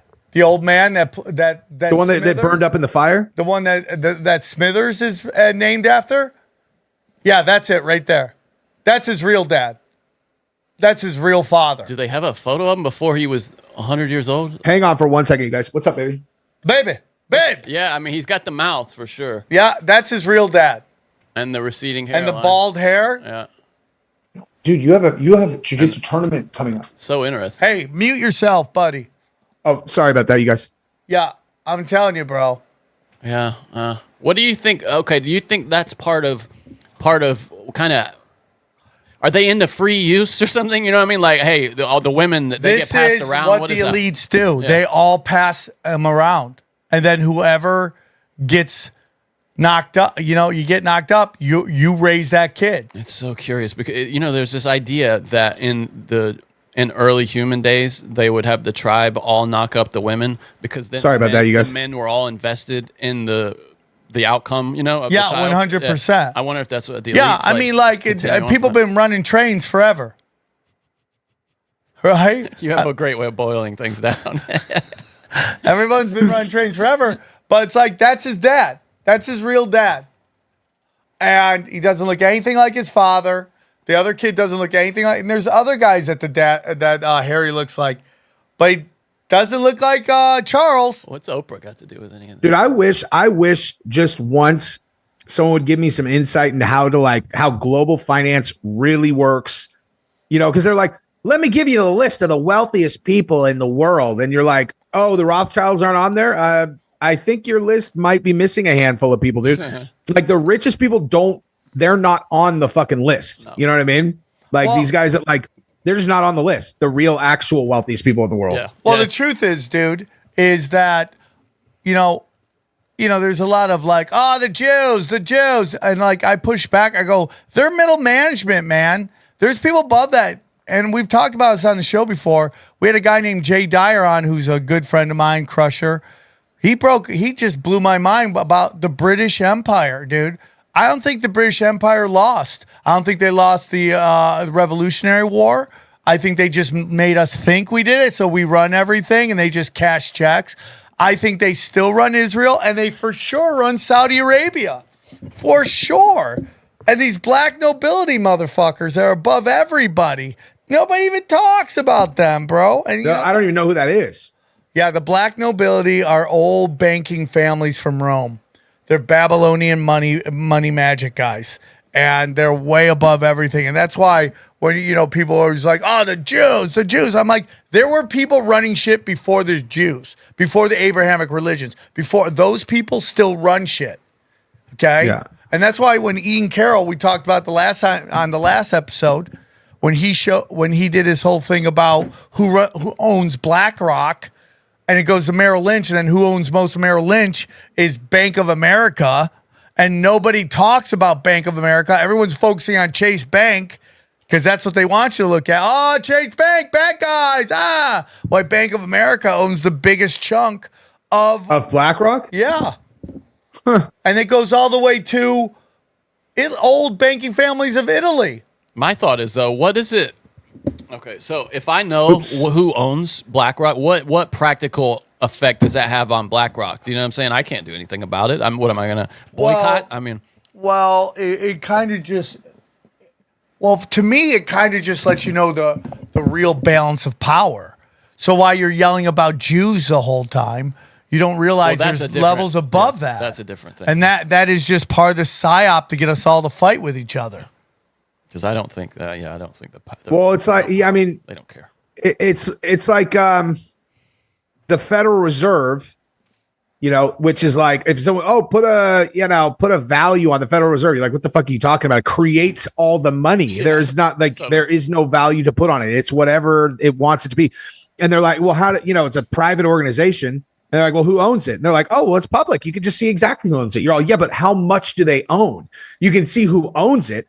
And there's like, I can't even remember, like 1,700 fucking member banks, but you can never see percentages, right? So like if cool, fucking Bear Stearns owns 0.00001%. It's like if there is some group that's on the Federal Reserve cap table that owns 20% of the Federal Reserve, you would never know. Like you would never know because no one has any idea what the percentages actually are. You only get to see this gigantic list that makes no sense to anybody of who all of the member banks are. You know what I mean? Yeah. I mean, here's the whole thing. The Federal Reserve is the funds everything you hate in the world. Everything you despise in the world is funded by Federal Reserve Babylonian money magic. They create money from nothing. They hand it to everybody, and then it funnels down to fucking drag queen story hour, fucking war, terrorism, shitty shows on Disney. All that stuff is possible because this Fed funny money cleans up all the red, cleans it all. They've created monopoly money and bribed the world with it. Bribe the entire fucking world with it. And all this shit's possible, dude. All of it is possible through this bullshit of the Fed. And this is why they want you dumb. This is why they want you not to be able to know how your government works. Because if people woke up and they would realize, this debt that we owed are just 1s and 2 binary code, and we can just tell them to fuck off. And then we don't owe them anything. But we play the game. As long as we play the game, we owe them money until we go, hey, dude, fuck you. Boop, boop, boop. Fuck you. Now, Trump just supposedly, there's a lot. Again, I think they're creating this thing where you're never going to really know what is really happening. You'll never really know. And again, we're getting to the point back to where, what is facts? Do we have facts? You're not going to really know something's a fact unless it happens to you right in front of your face, right? So is there a fact? Well, I think we're getting to the point where it's like, well, they're your view on that fact. And that's more important than anything. So Trump and this Palestinian Gaza ceasefire that everyone is so excited about. Now they're saying there's all these things, these backdoor deals they gave them, like, oh, you can just go nuts over here. And we'll see what happens. But there's some real talk that Trump is thinking about getting rid of the IRS and getting rid of the Fed. Now, you do that? Yeah. Bro, you're the greatest human being that ever lived. I will wear a MAGA hat for the rest of my life. I will get MAGA tattooed on my forehead, bro. If I was just gonna say, maybe that chick that the Trump on the forehead, or MAGA on the forehead, she might have been ahead of the curve if he actually fucking did that. Yeah, 100%. Now everyone's screaming at us, listening. You do trust him? I don't trust any of these dudes. No, we said if that word means something. If. I mean, he's got to be watching that guy in Argentina just completely flip that country, getting rid of their centralized bank and getting rid of just slashing government jobs. That's the biggest problem, dude. It's like, and this is what we're getting into with the fires is like, it's not that you don't want to get rid of funding. You want to get rid of bureaucracy. You want to get rid of all the fucking people that need the green light for anything to happen. And you want to make sure they're competent. And we don't need a fucking foreigner with a giant forehead who in charge of our water. You know? That's the biggest. It's crazy, dude. I know you want to kind of talk about, as we wrap it up, you know, I literally drove around the valley looking for arsonists the other day. I went and bought a Louisville bat, and I just started going around looking for arsonists. That was gonna. Bro, we know who lit the Palisades fire now. Was it the? Oh no, that's the Kenneth fire. Was the immigrant, right? The illegal. No, but these are other those little fucks. They're on X. So the lookup. Actually, here I'll send you a link. This dude who I'm about to send you the fucking link to his X account. That right there, that's who lit the fucking Palisades fire. And these dumb fucks are up on, they're on X talking to people about it, posting fucking links to news articles that are accusing them of this thing. There's a video of them like okay, so here's exactly what happened. These guys fucking posted a video of themselves on X. Oh my God, the Palisades fire started while we were right there. Here's us escaping. Okay. And in one of the videos that I put in my video earlier today, is this it right here? Yeah, well, that's one of them. Yeah, I mean, watch this. So this is the first one. Wait, we're in a fucking fire right now, guys. We gotta go up. Let's go up. Go. Is this a thing? Are these litigious people? Should we say allegedly before? Allegedly. Sure. Say allegedly. Here, but scroll up so we don't know what's happening. Go. I'm gonna but scroll up so you can see their post. Like the word on their post is like, "We're escape." It's like scroll up. No, up, but right before that. Yeah. My friends and I got ambushed by the Palisades fire soon after it started. We hiked up to Skull Rock, smelled smoke as we were hanging. We quickly had to run for our lives. Now, watch. Allegedly. Come on. I got you, Jeff. Thanks.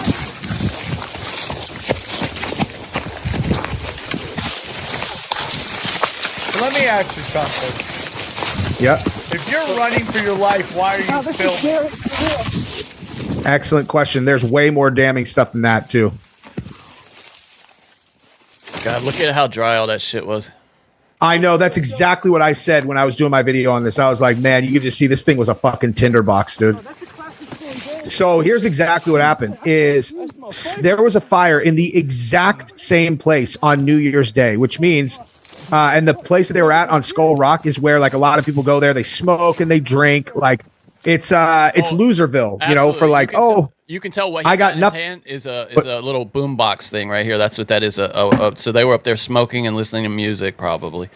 Exactly, and on New Year's Eve, they're probably wasted, and they lit off a firecracker, started the fire, and then somebody gets this fucking harebrained idea a week later. Why don't we go start another one, and we could film ourselves escaping, and it'll go viral on X. So in one of the videos, I'm not sure if it's on this one or another one, two of the guys come running down the hill. And they're laughing, and the guy is filming up, and you can see the fire. And as the guy runs by, he goes, "Man, that thing's getting big." He's like, "Man, it's moving quick." He's like, "It's going great." He says, "It's fucking going great." It's not on this video? One. Okay. And it's on that one. That's on my video that I put up, and it's on. You have it? Yeah, this is not the one, but these are the guys that did it. And then if you scroll down, allegedly, look at. Palisades fire right after it started. And oh wait, that's the one. Bottom right that says 0.05. Put the sound up. Let's listen. Okay. All right. Listen to the sound. Dude, it's catching up. Oh, they fucking cut it. Right after that. He turned see if one of the other ones has that part in it. See, hold on. This is the last. Dude, that's right where we were standing. We were literally right there. Holy shit. Why are they so excited about this? Dude, that's because they lit that fucking fire. That shit is going quick. This is it right here. Oh, there you go, right there. That's the one, right there. He says, "This is going great." Listen to it. That shit is going quick. It's going quick, and they still so the other guys. Go to the other one right before that. the guys run by him, right? Like these guys right there, the 4-second one, they're running down the hill. They're running down the hill, and then this guy is like, "Oh, I'm not running. I'm just going to stand here and just film this burning fire, which is right where you fucks just ran from." Dude, that's right where we were standing. We were literally right there. Holy shit! This is the. And then Dude, it's catching laughing. So Johnny, I just and then if you go and then go up one, like if you go like scroll up, whoa! This guy got into a conversation with these people. I didn't even see that. I haven't even seen that yet. Do you want me to go back? But down? if you go back and look, he goes. He says something like, "Unbelievable how these conspiratorially minded people." Hold on here. It's if you go back one, dude. Like I go out, like okay, yeah, they're so. Oh my God! Did they fucking take it down? That fucking weasel. Did. It doesn't matter. We caught it. All right. So like, it says, interesting to see how apathetic humans are and how quick they are to jump to conclusions. And apathetic basically means seeing connections that are here. I'll send you the link to the post. And then the guy who commented right underneath, he said, hold on. He said, "You seriously have an electrical outlet as your profile picture and you're talking about pranks in your bio. You either are the dumbest arsonist on earth or you want to be framed as such. Use your brain." And then that guy right after that changed his fucking profile picture from the read the replies. Hold on, I've been banned from Twitter, so I might have to log into something else. Oh shit. Okay, well anyway, you get the point. Yeah, Johnny, like when you look into it, it's those fucking guys. They lit that fire. I sent you a thing. Mike Binder tees off on Bill Burr. You want? I texted you. I'm just gonna force. Hold on, I gotta just 1 second. A couple things going on. I love Bill Burr. I love him so much. I think he's one of the best comics to ever do comedy. All right, here we go. I'm view only on Twitter, but I can view at least. You have to admit it does look a little suspicious. This is him calling out the profile image, his former profile image. Hopefully you guys get this straightened out. He goes, "I can't deny it. It definitely can easily be framed to look like we did it. But it is by no means in hell doesn't mean boy, what a weird way to say that. But does it undeniably prove anything?" That's such a weird way to say that, huh? "I, with utmost certainty, know we did not start it." Okay. Yeah, that's I believe him. Huh. Okay. All right. And Sam, you sent me something here. Yeah. Just a second. Yeah. All right. This is also an X. Well, here's what's going to happen. Interrogators are going to get each of those little fucks in the box, and they're all going to crack. That's what's going to happen. Yeah, I mean, like going viral is going to be the end of our civilization. You said that forever, and it's really bearing itself out as the years pass. LA has been burned to the ground because these little fucking nitwit retards who had no one to hang out with on New Year's Eve accidentally lit a fire, and then they had the harebrained idea to go burn down a. Okay. This is from Mike Binder, friend of the show. Yeah. As usual, Bill Burr is a one-note car crash on current events. He's a good comic, but on every single issue, he takes the wrong stance with the same, quote, dumb guy voice, calling everyone else ignorant, but never admits he's the one that doesn't know anything about what he's talking about. Bill, there's one shopping center in the Palisades standing pristine amid the utter destruction because someone was prepared. If you don't think it's fair to say it was mismanaged, once again, you're just a blithering idiot. But keep giggling, Bill, until it's your house or your brother gets shot in the back on the street of New York, or they make you take a vaccine that ruins your life, or else read a little, bone up. As good as you are, you could probably be funny about shit that's got very little veracity. That's got a little veracity to it. Let's go. I don't know if we'll get dung on this. Jimmy Kimmel, fucking Bill Burr to Jimmy Kimmel, huh? Yeah. Let's go. It's very good to see you. I heard you had to evacuate your home. Yes. Like most people, I had to. I got lucky, the winds moved, but, the fire was coming and all that stuff. So I feel lucky. Are you guys back in? And I think everybody did a great job. Yeah. Unlike the internet, Yeah, right. I know. It's right. Oh, my God. All of these fire experts. Why didn't you just fly a helicopter into the ocean? And then just, I don't know, because there was 100-knot winds? You want to do that? You want to do that at night, you lunatic? How are you? This was definitely mismanaged. That's a big word. I mean, unbelievable. I mean, there was no water in the fucking fire hydrants, What are you dude. talking about, Bill? This is it, dude. And what he's going to do is in a year, he's going to walk this back, just like he's walked back when he fucking talked shit to Rogan to his face on Rogan's show. And now he looks like a fucking retard. This is this notion, dude, that because you went to a college, you're the only one that gets data, okay? There are people who live their lives studying. You don't have to go, hey, Bill, do I have to go to a school to fucking get knowledge on something? Or can I study? It's the fire chief is the one that's saying they fucked up. The fire chief. Exactly. The fucking fire chief. Hey, the lesbian DEI queen is the one saying, I've been telling the city every fucking year that we do not have the funding to manage this stuff. Did you know that they do double the calls with half the staff that they did since 1980? Like, I just watched her. I actually like her, dude. The fire chief, she's fucking sharp, dude. Well, it's like, and she's the one who's like, dude, how are we supposed to manage? They cut the budget every fucking year. I tell them we don't have enough. They have $50 million of equipment out of service because they don't have the money just to have the mechanics fix their shit. It's the worst take I've ever heard. It's that contrarian thing that has served him so well in much of his comedy that fails him in these moments like this. Well, because listen, the truth of the matter is that Bill Burr's got a lot to lose. Right? Yes, very much so. Yeah. He's got a lot to lose. I think this instance, he's wrong. Like, because he only thinks, oh, dude, I fly a helicopter. I know the wind. You can't fly into that. So it's not mismanagement. Bill, there's no water in the reservoir. Okay? They cut the funding by $18 million. The police chief, who's $100 million murked I thought for being a lesbian, and they're trying to blame it on DEI when it's not DEI. It's straight up fucking purposeful. This is done on purpose. Okay? Stop with that, dude. I know you can't go there. Old Bill Burr could have gone there. New Bill Burr's got everything to lose. Can't go there. And I love Bill Burr. I love him. I think he's fucking awesome too.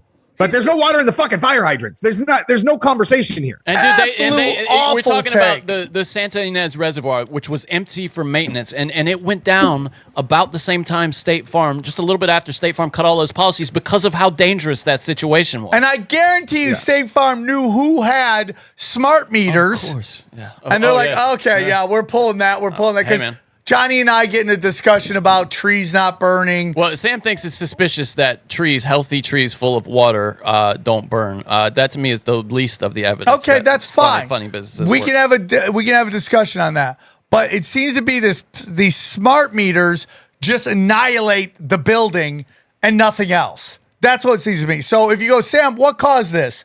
Bolshevik mismanagement, fucking arsonists, and smart meters. Well, and then you see all these old fucks.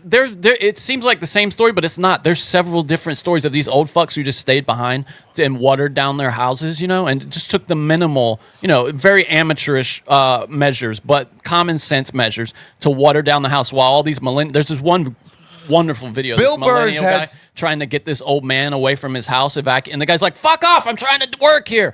And I'm trying to save my house. Yes, yeah, and he saves his house. Yeah. I saw Adam Carolla talking about this, and he made a couple really good points because his condo survived, and he was saying that that he thinks there's a correlation between the type of construction, because he's like, the more like stucco there was, the more steel roofs, all that stuff made it way more likely that your house is going to survive versus it just straight up being built out of wood. But also, like, there's like, here's the other thing about Bill Burr, and I don't mean this like as any, I'm not talking shit. I just am going to point out something that I know to be true. Was at fucking Madison Square Garden when Trump came in, the entire place went absolutely insane, and his wife is the only person in the entire building who gave Trump a finger behind his back. So if you know that like he's married to somebody who is going to be on that side of the conversation all the time, he maybe doesn't have time to look at all of the shit himself. He has someone at home who is going to look at this side of the conversation, and then she's going to say it to him. He's in the kitchen. He hears her say it. That's going to be his opinion. He's not going to look super deep into it. He's going to go on Jimmy Kimmel and be like, I think everybody did a great job. And you're like, are you fucking kidding me, dude? Yeah. I know it's inconvenient for fucking liberals to point out the fact that the Democrat-run state, Democrat-run city didn't have fucking water in the fire hydrant. But at a certain point, you need to stop looking at this as fucking right versus left and just look at this as objective reality. There's no fucking water in the fire hydrant, dude. They fucked up. It's mismanagement. There's no conversation there. And it's just like, dude, the police chief said this is mismanaged on purpose. Yeah. And like they're trying to blame it on DEI. And I feel really bad for this woman because in Lahaina or Maui, it was all guys. So it's not about lesbians. Yes, that hey, no water there either, too. Coincidentally, exactly. Look at this video. This house here just has this concrete around it versus the landscaping on this one and a wooden fence here. And look at the difference in the way they started the fire exactly the same around these. This is a guy talking about why different structures. Whoa, that's really interesting. I haven't seen this. Yeah, it's this guy is a home builder. He builds homes, and he's talking about the different. And this one goes up and look at this is minutes up here. This is 11 minutes, and it's already just completely gone, cooked. Yeah, and then this other one, it's nothing happened at all. And this nothing at all happens, nothing at all. Yeah, it'll go wide. Yeah, it'll show you, and it's all. Wow. He'll go wide with it in just a second. Do you see? Huh. Yeah, and that's. I love that kind of shit, dude. Yeah, me too. Yeah. Like, just don't and that's produced by Cal Fire. It's like, okay, look, like there's a million ways this can go. Let's do a fucking experiment. Here you go. This is a structure manufactured this way. Here's this. We're starting the fire at the same time. Let's just see what happens. You look, you're like, okay, this is data I could bring to any conversation and tell you to go fuck yourself if you argue with me, dude. Yeah, absolutely. It's super sad, dude. It's just super sad. The whole thing is sad, and I love Bill Burr. Awful. I love Bill Burr. That was just an awful take. That was just an awful take. I saw Jimmy Kimmel. I saw a clip on Tim Pool yesterday that he clipped something of Jimmy Kimmel, and he was like, and he's like really upset. He's like crying on stage. I never really know how genuine he's being, but I mean, in this case, the entire LA base is burned down. I know probably 7 to 8 families that have lost everything in these fires. I can only imagine if I lived in that exact area. I'm sure that I would, it's heavy. So I'm not breaking his balls for crying. What I am going to break his balls about, though, is the part where he completely misrepresented exactly like what everybody was saying on the other side. And then you have these MAGA fucks who are trying to say that the fire department is to blame for this because they don't have enough white people. And everyone's like, oh my God, fucking yes, Jimmy.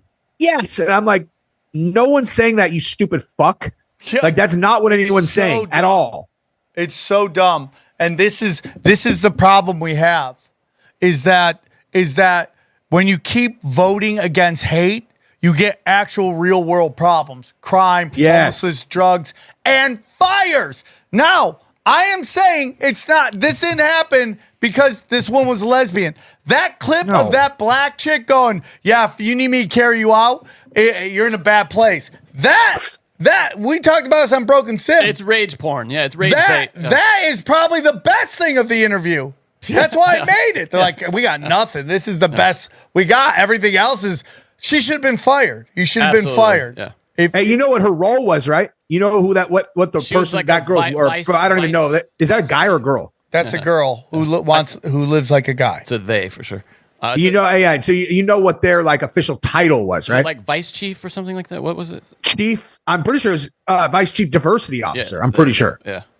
Which is just like, so it's like, oh yeah, it's so I'm getting paid $450,000 a year, to make sure that people who we rescue feel comfortable with the person who shows up at their house. And listen, if they have to get carried out of a fire, they've got themselves in a bad situation. You're all, the fuck are you talking about? You're a fucking firefighter. That's like your number one job is in the most extreme situations, carry people out of a fucking fire. What do you think that like if I'm jammed up and my house is burning down and my pet or my kid is in there, that what I care about is someone coming to my home that fucking looks like me and shares my political views? No, bring me fucking He-Man. Or fucking the Incredible Hulk. He's green. I don't get my fucking kid out of there. Here's this home is another great example. If you look here, This is molten aluminum right here. It's 1,200 degrees apparently, and coming out of that car. And this look at the tires burnt off that car, dude. Yeah. And I mean, it's crazy. And this house survives because it's stuck. They had the architect come out and kind of review. This is from the actual Palisades fires. Review his work here, and he talks about how he built the home in a way to withstand this kind of. It's got a metal roof. It's stucco on the sides, which is resistant to the embers. It's got a buffer here where there's no vegetation. Bro, I hope this guy has a lot of investors because he's about to get a lot of fucking business, man. Yeah, he was on 60 Minutes. We'll see if they're able to do it. I mean, people need to lose their jobs. Absolutely. And this is going to be a litmus test for what they can get away with. And if nothing happens to them, then you get what you deserve. If Karen Bass somehow wins re-election again, dude, the city truly deserves what it gets. Just remember, we vote. This country voted George Bush Sr. Jr. back in after the fucking weapons of mass destruction debacle. That's true. Yeah, it's 2026. Now, don't be surprised by people's retardedness. I feel that I see under normal circumstances I'd be with that, but like these people got their homes burned to the ground, like and everybody needs someone to blame, and it's not going to be hard once the smoke clears. You can't convince a person who lost their home that the people to blame are people who had it's the people blaming the fire department that are on the MAGA side. So let's vote this. I mean, if they do, I mean, I'm not going to put stupid past anybody, but that will shock even me if they're that fucking stupid. Yeah. Newsweek had a story 2 days ago saying Gavin Newsom recall process could start this week with Karen Bass next. So get rid of. I mean, please. Even if we're gonna go with Bill Burr's retarded take, which is there was no mismanagement. What a disappointment that guy is. There's no mismanagement. This happened on your watch. Decisions you made led to the environment for this to happen. And you lied about it in the aftermath. You lied about cutting. It's time to go. It's time to go. People lost their houses. Okay. And thousands of people. And it's really sad that the people who continually voted for these fucking Bolsheviks because they had money, so much money they could live above the fray. Yep. Homelessness didn't affect them. Crime didn't affect them. Taxes didn't affect them. Inflation didn't affect them. Well, guess what? Now you finally feel the repercussions of your voting. Yeah, you got fucked worse than anybody now. Yep, you got it. And it's because you think you voted for theory. Totally. Do you think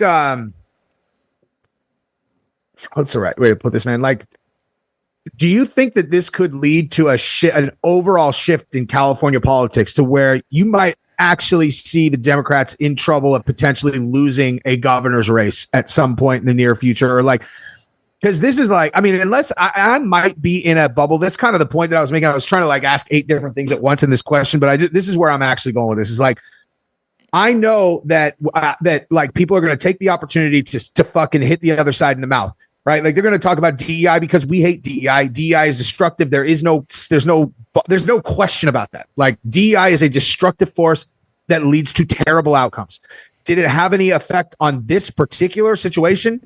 I think probably not really. I think this was going to burn, and it's due to a bunch of other problems that the other side has kind of been responsible for. So, again, I watched this up, and okay, here's another question.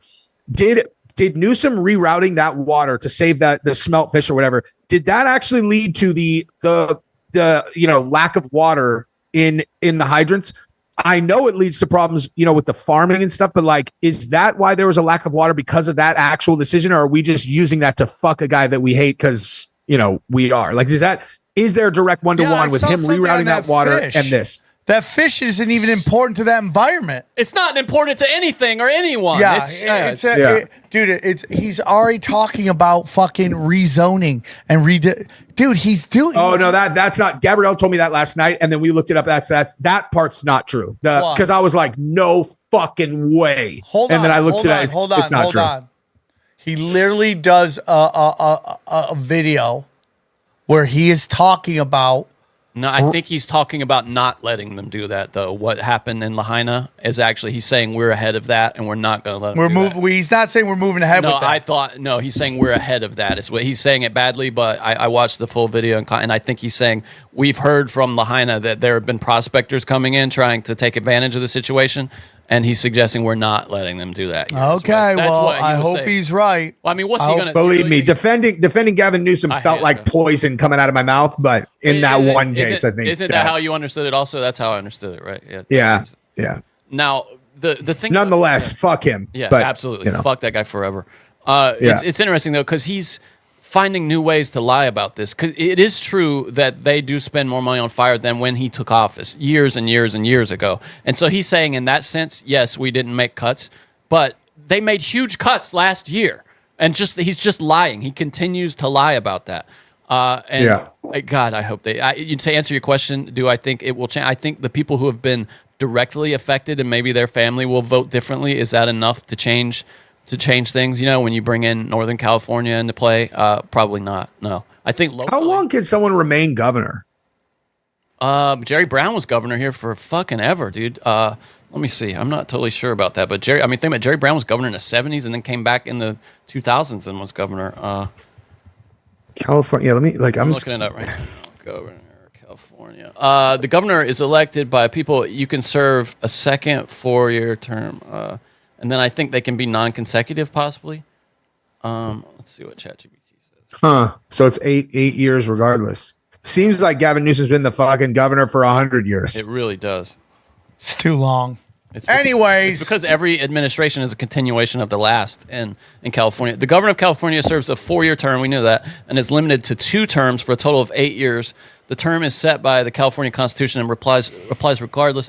They may serve the remainder of a term and still be eligible for 2 full additional terms, provided they do not exceed a total limit of 8 years in any 12-year period. So that's why Jerry Brown. Do they have a like a pension, like where they get paid forever after that? I would assume they do, since why would they not corruptly fucking write that into the law? Yeah, I would assume so too. Let me see. Guys, real quick, final thing. Looks like TikTok shuts down on they do have one Sunday. Is that really going to happen? What does? TikTok. That's what they're saying. It really does? On Sunday. Just in America, though, right? Yeah, I mean, we'll see, dude. We'll see. We will see. Jesse, great show. Yeah, thank you guys very much, man. I appreciate you having me on.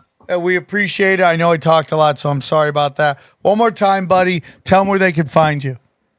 Jesse on Fire YouTube, Real Jesse on Fire on X and on Instagram. All right, buddy. We loved you. We're going to get into it. We'll do some current events and break down the episode. All right, we're in it, guys. We're in it to discuss the episode. What'd you think, Johnny? Well, it's a wide-ranging episode, I would say. Yeah, sometimes you get those, dude. You know, the overall theme was sexual deviance, you know, and ours or theirs? A little bit of everything, Johnny, a little bit of everything. For you guys know that Xavier wasn't here. He had a friend who passed away, so we're sending Xavier, his friend, and the friend's family love. Rest in peace. So we're sorry about that. So he couldn't make it. He says he's going to try to make it a 3. I doubt he's going to come, but that's okay. I mean, grieve, buddy. You got to grieve. You want to be fact-checked in real time? I just got a text. Can you guys get the door from XG? Okay, yeah. You want to go down? I'll just talk for a little while.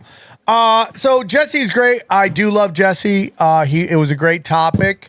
We got some P. Diddy. We got into some JayZ. It's just interesting to me, like, when the guy from Pornhub goes on, he goes, I want to destigmatize pornography. I go, well, that seems like a stupid thing, right? But there is something that sex is such a taboo thing for everybody's society, right? It's just, so unless you do the normal thing, which is missionary, looking into your lover's eyes as you sauce up the club, everything outside of that starts to get weirder and weirder, right? And then you start to have then people start to have shame about their kink. Now, there are some people whose kink is, that defines who they are, and I don't like those people either. I think whatever you do sexually should not define you.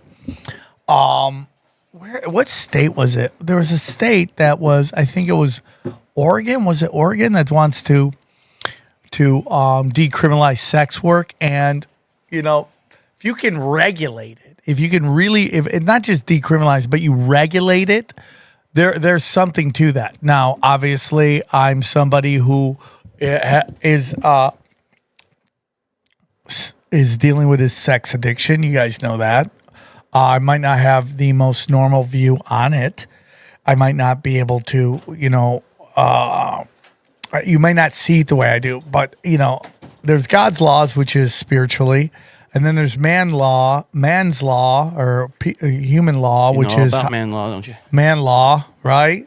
There's so much that I think if you to decriminalize to decriminalize, Johnny, I'm talking about decriminalizing sex workers.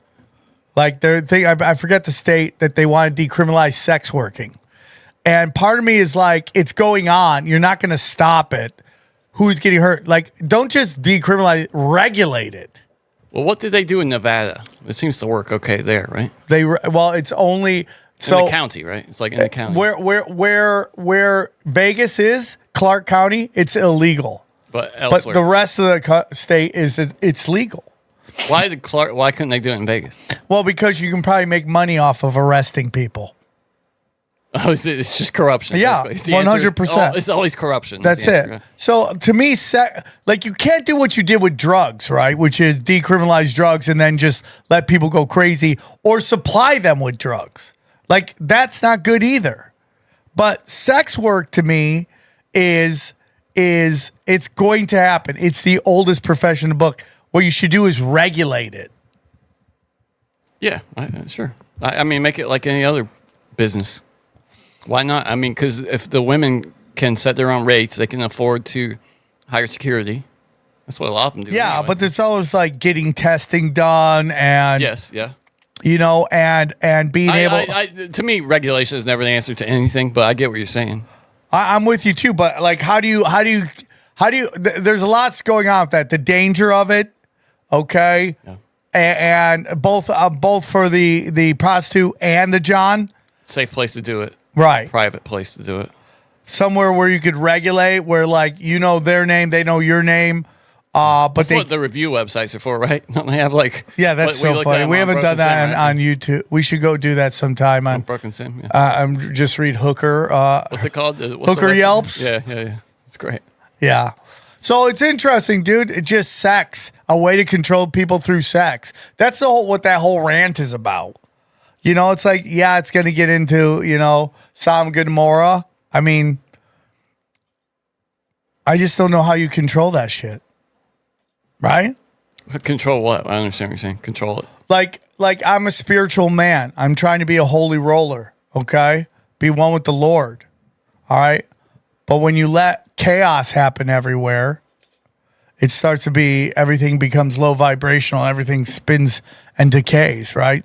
But also, like, putting people in jail for doing drugs doesn't seem to work. My answer to that has always been, for a Christian anyway, what is the core value of Christianity? To me, is if it's free choice, it's free will. Because what God, who doesn't value free will, would allow people to choose their own destruction? That's the fundamental. That's the reason that all of this is happening, is because we've been given free choice. So I think that should apply to. Well, because my whole thing has always been, outside of rape and child molestation, which is rape, right? Yeah. I think we should destigmatize. I'm not saying promote it, but also, like, who cares what you do with consenting adults in your own home? Yeah. Right? Like the Elliot Spitzer thing. And it's also not like glorifying it either. Like, that's a big part of, like, so much of sex work is from people who are trying to make money when they can't function in society. Right? So well, you've always said that comedy and porn kind of have a same kinship, business right? model. Yeah. So that's my whole thing. It's like, I'm not saying regulating. I also don't think we should glorify, like, the glorification of OnlyFans. where a lot of women who could do other jobs get into it because they think it's easy and fun, and some weird way they're going to become famous. Have you seen this thing? I saw Andrew Tate posted a video today going after Ben Shapiro about how much of APAC is supported by OnlyFans. It's like a huge percentage of OnlyFans. Oh, really? Goes to APAC. Yeah, I can pull the video. I tweeted. Yeah, let's watch that, and then we'll wrap it up, and then we'll get to the highlights. It's funny watching them go at each other because I feel like they're both kind of enemies to us, most people, in a way. Well, yeah. Hold on just a second. Dude, that is so crazy. Yeah, no, I mean, you have to believe Andrew Tate. No, but I think I've seen that before. Where people, here it is. Stuff we're going to talk here about. We go. Here, hold on just millions of dollars a year to APAC. Ben Shapiro never mentions that, does he? Did you know that OnlyFans gives tens of millions of dollars a year to APAC? Ben Shapiro never mentions that, does he? Wants to cry his eyes out that I used to be a pornographer. Because I've admitted that over a decade ago, I had an e-girl studio. Girls would sit there in grainy footage, 480p, you could barely see anything, and sometimes they'd be topless. Yes, I've admitted it. I've talked about it at length. It's true. It's been a decade, but for some reason you want to pretend that still stains my character. That is so he's so on point right here. I will say, though, he's been getting community noted. Actually, I don't know if it's gotten approved yet or not, but saying that he was making money from that like 2 years ago, something like that. So, how come you're still... He was like his last payment from that business was, hold on, let's see if it's still, it's not on there anymore. Interesting.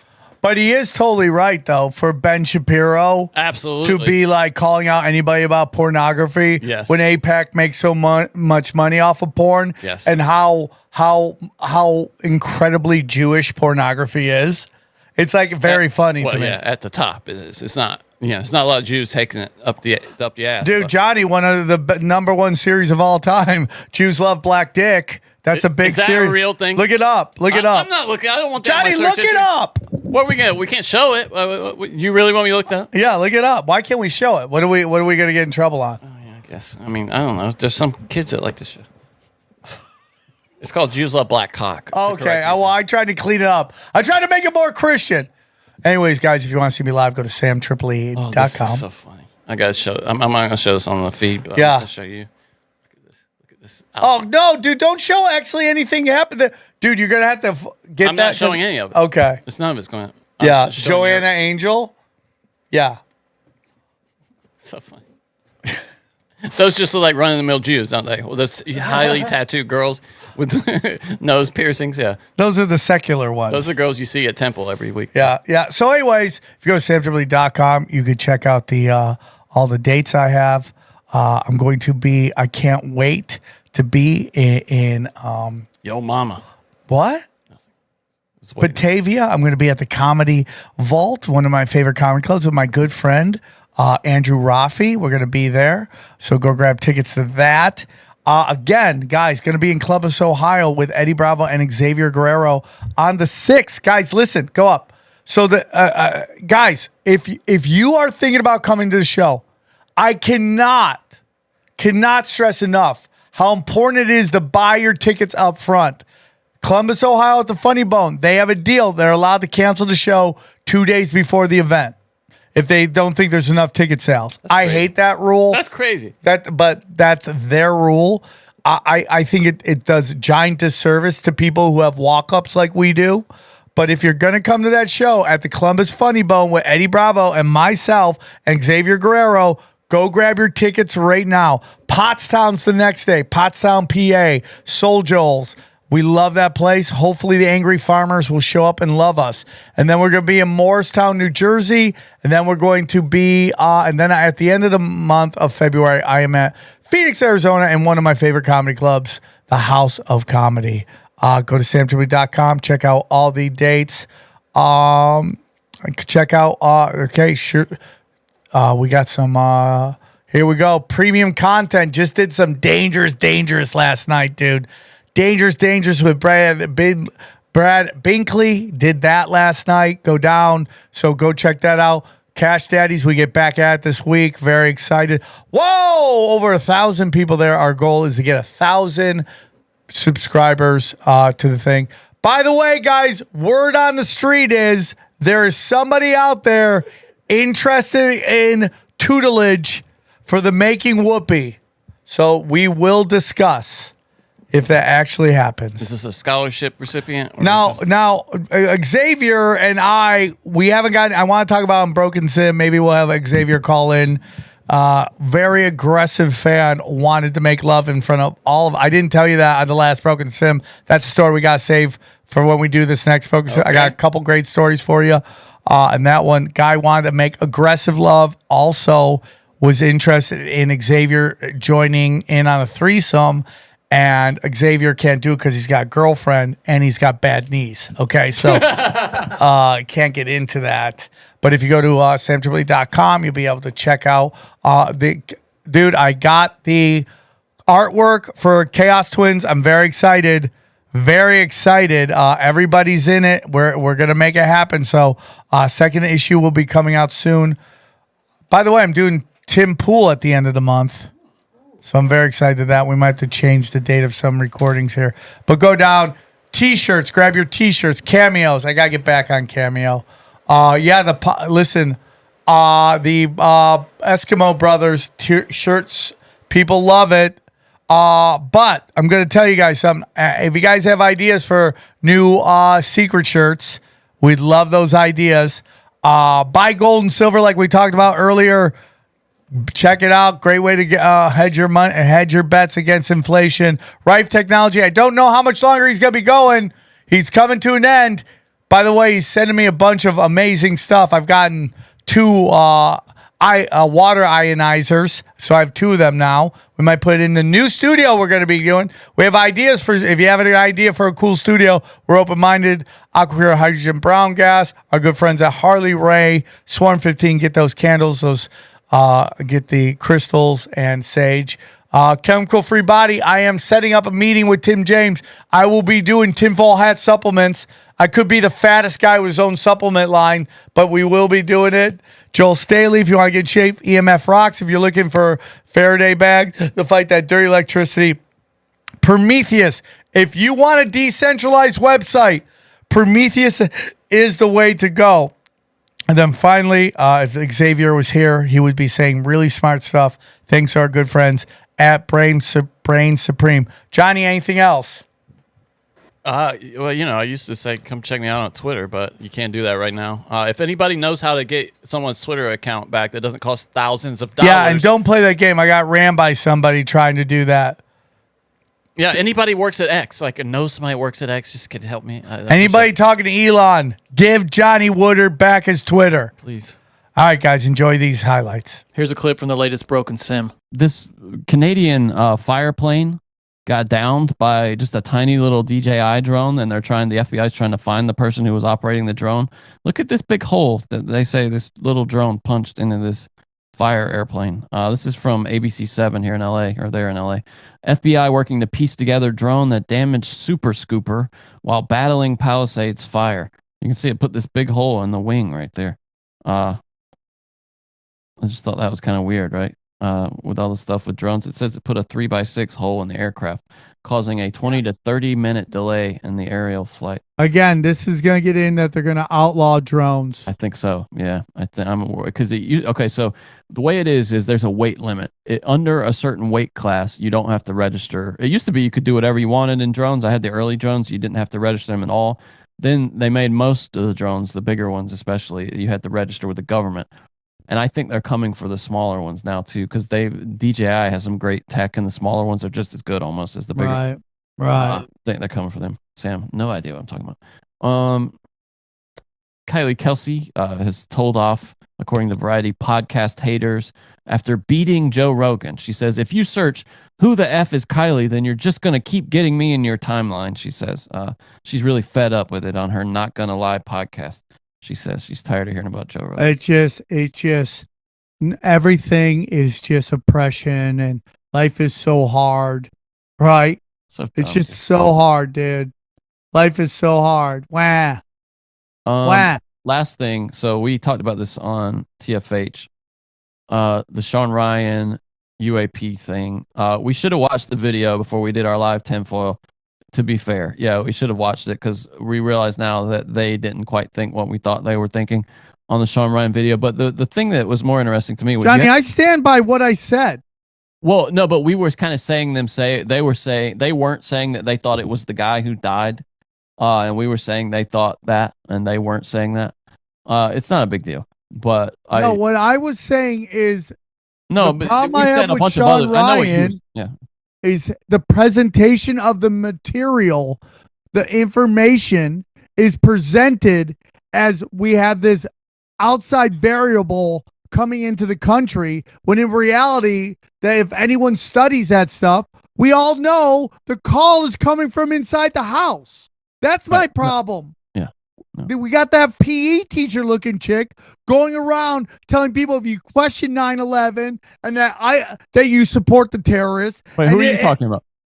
So the chick like 2 or 3 before this guy went on with his I got emails from the bomb exploding guy or the Tesla exploding guy. On Sean Ryan? Yeah. Okay. This chick goes on, she's ex-CIA, she's trying to act like she's some kind of whistleblower when she's just pushing CIA talking points. And suddenly she's everywhere all the time. And everyone's like, dude, you're just giving out. You want misinformation? Misinformation is ISIS is here on their own will, on their own dime, with their own guns and ammo and bombs. That's misinformation because all the data says this is all CIA stuff. Well, and then what you had was, okay, so at first you had this guy, Ryan Macbeth, who is also an ex-analyst, or is an ex-analyst. I think Sean Ryan was in a more malicious part of the CIA or whatever. This guy's a former analyst, Ryan Macbeth, and he was saying that Sean Ryan and the guy he had on especially was a known like liar. He called them liars, basically. He created a little thumbnail that pointed at both of them saying they were liars and lying about the whole thing. And boy, dude, they got to him right quick. Just a couple days later, he made this video where he is just self-flagellating in the most extreme way, apologizing. It's all about why, kind of trying to explain why he thought it was illegitimate what they were sharing, and then why he believes now that the email was actually from the guy and is legitimate. And then you had Sean Ryan retweet this saying like, hey man, you really damaged my credibility. You should think twice before you do this again. I'm going to move on from it though. And the point to me is like, why would we believe either of these guys? They're both, you know what I mean? Like what is it? How have they gotten into our sphere? Everybody involved is ex-spooks. Yeah. How have they gotten into our sphere? How have we let these people? That's what I'm saying, dude. It's like, a reach is everything. If you're not on the front page, you remember when we talked about how we couldn't get, like every day we went that robot guy that just interviewed Zelensky. What's his name? Friedman? Lex Friedman, yeah. Lex Friedman. Like every day I'm on YouTube, he was just my entire homepage. Every day. Like for a long time, Jocko was like that. And now it's Sean Ryan. Yep. Like that's how you create a brand that everyone knows about, by putting them in your face constantly.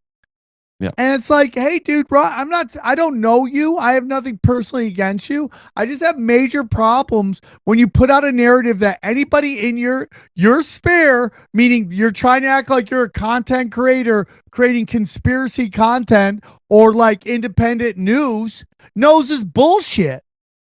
I have a little something against you, actually. If you used to work in that job, I have something against you personally. I think I do. Well, I'm trying to be diplomatic. Yeah. Last thing, did you hear about? That if you were around on the internet over the past year, I'm sure you've seen an ad for this plugin on your web browser called Honey. It would like search for the best deal and then plug it into. They were a sponsor of the show. Yeah, dude. Have you heard about this? No. The whole They are scamming people so hard. If you'd like to hear the rest of this episode, subscribe to Broken Simulation in your podcasting app or check us out at youtube.com/SamTripoli. We go deep, homeboy. Aaron, open your mind. Drink from the fountain of knowledge. There's lizard people everywhere. That's some interdimensional shit. Wake up, Aaron. This is only the beginning. Dude, you just blew my mind. Tinfoil hack.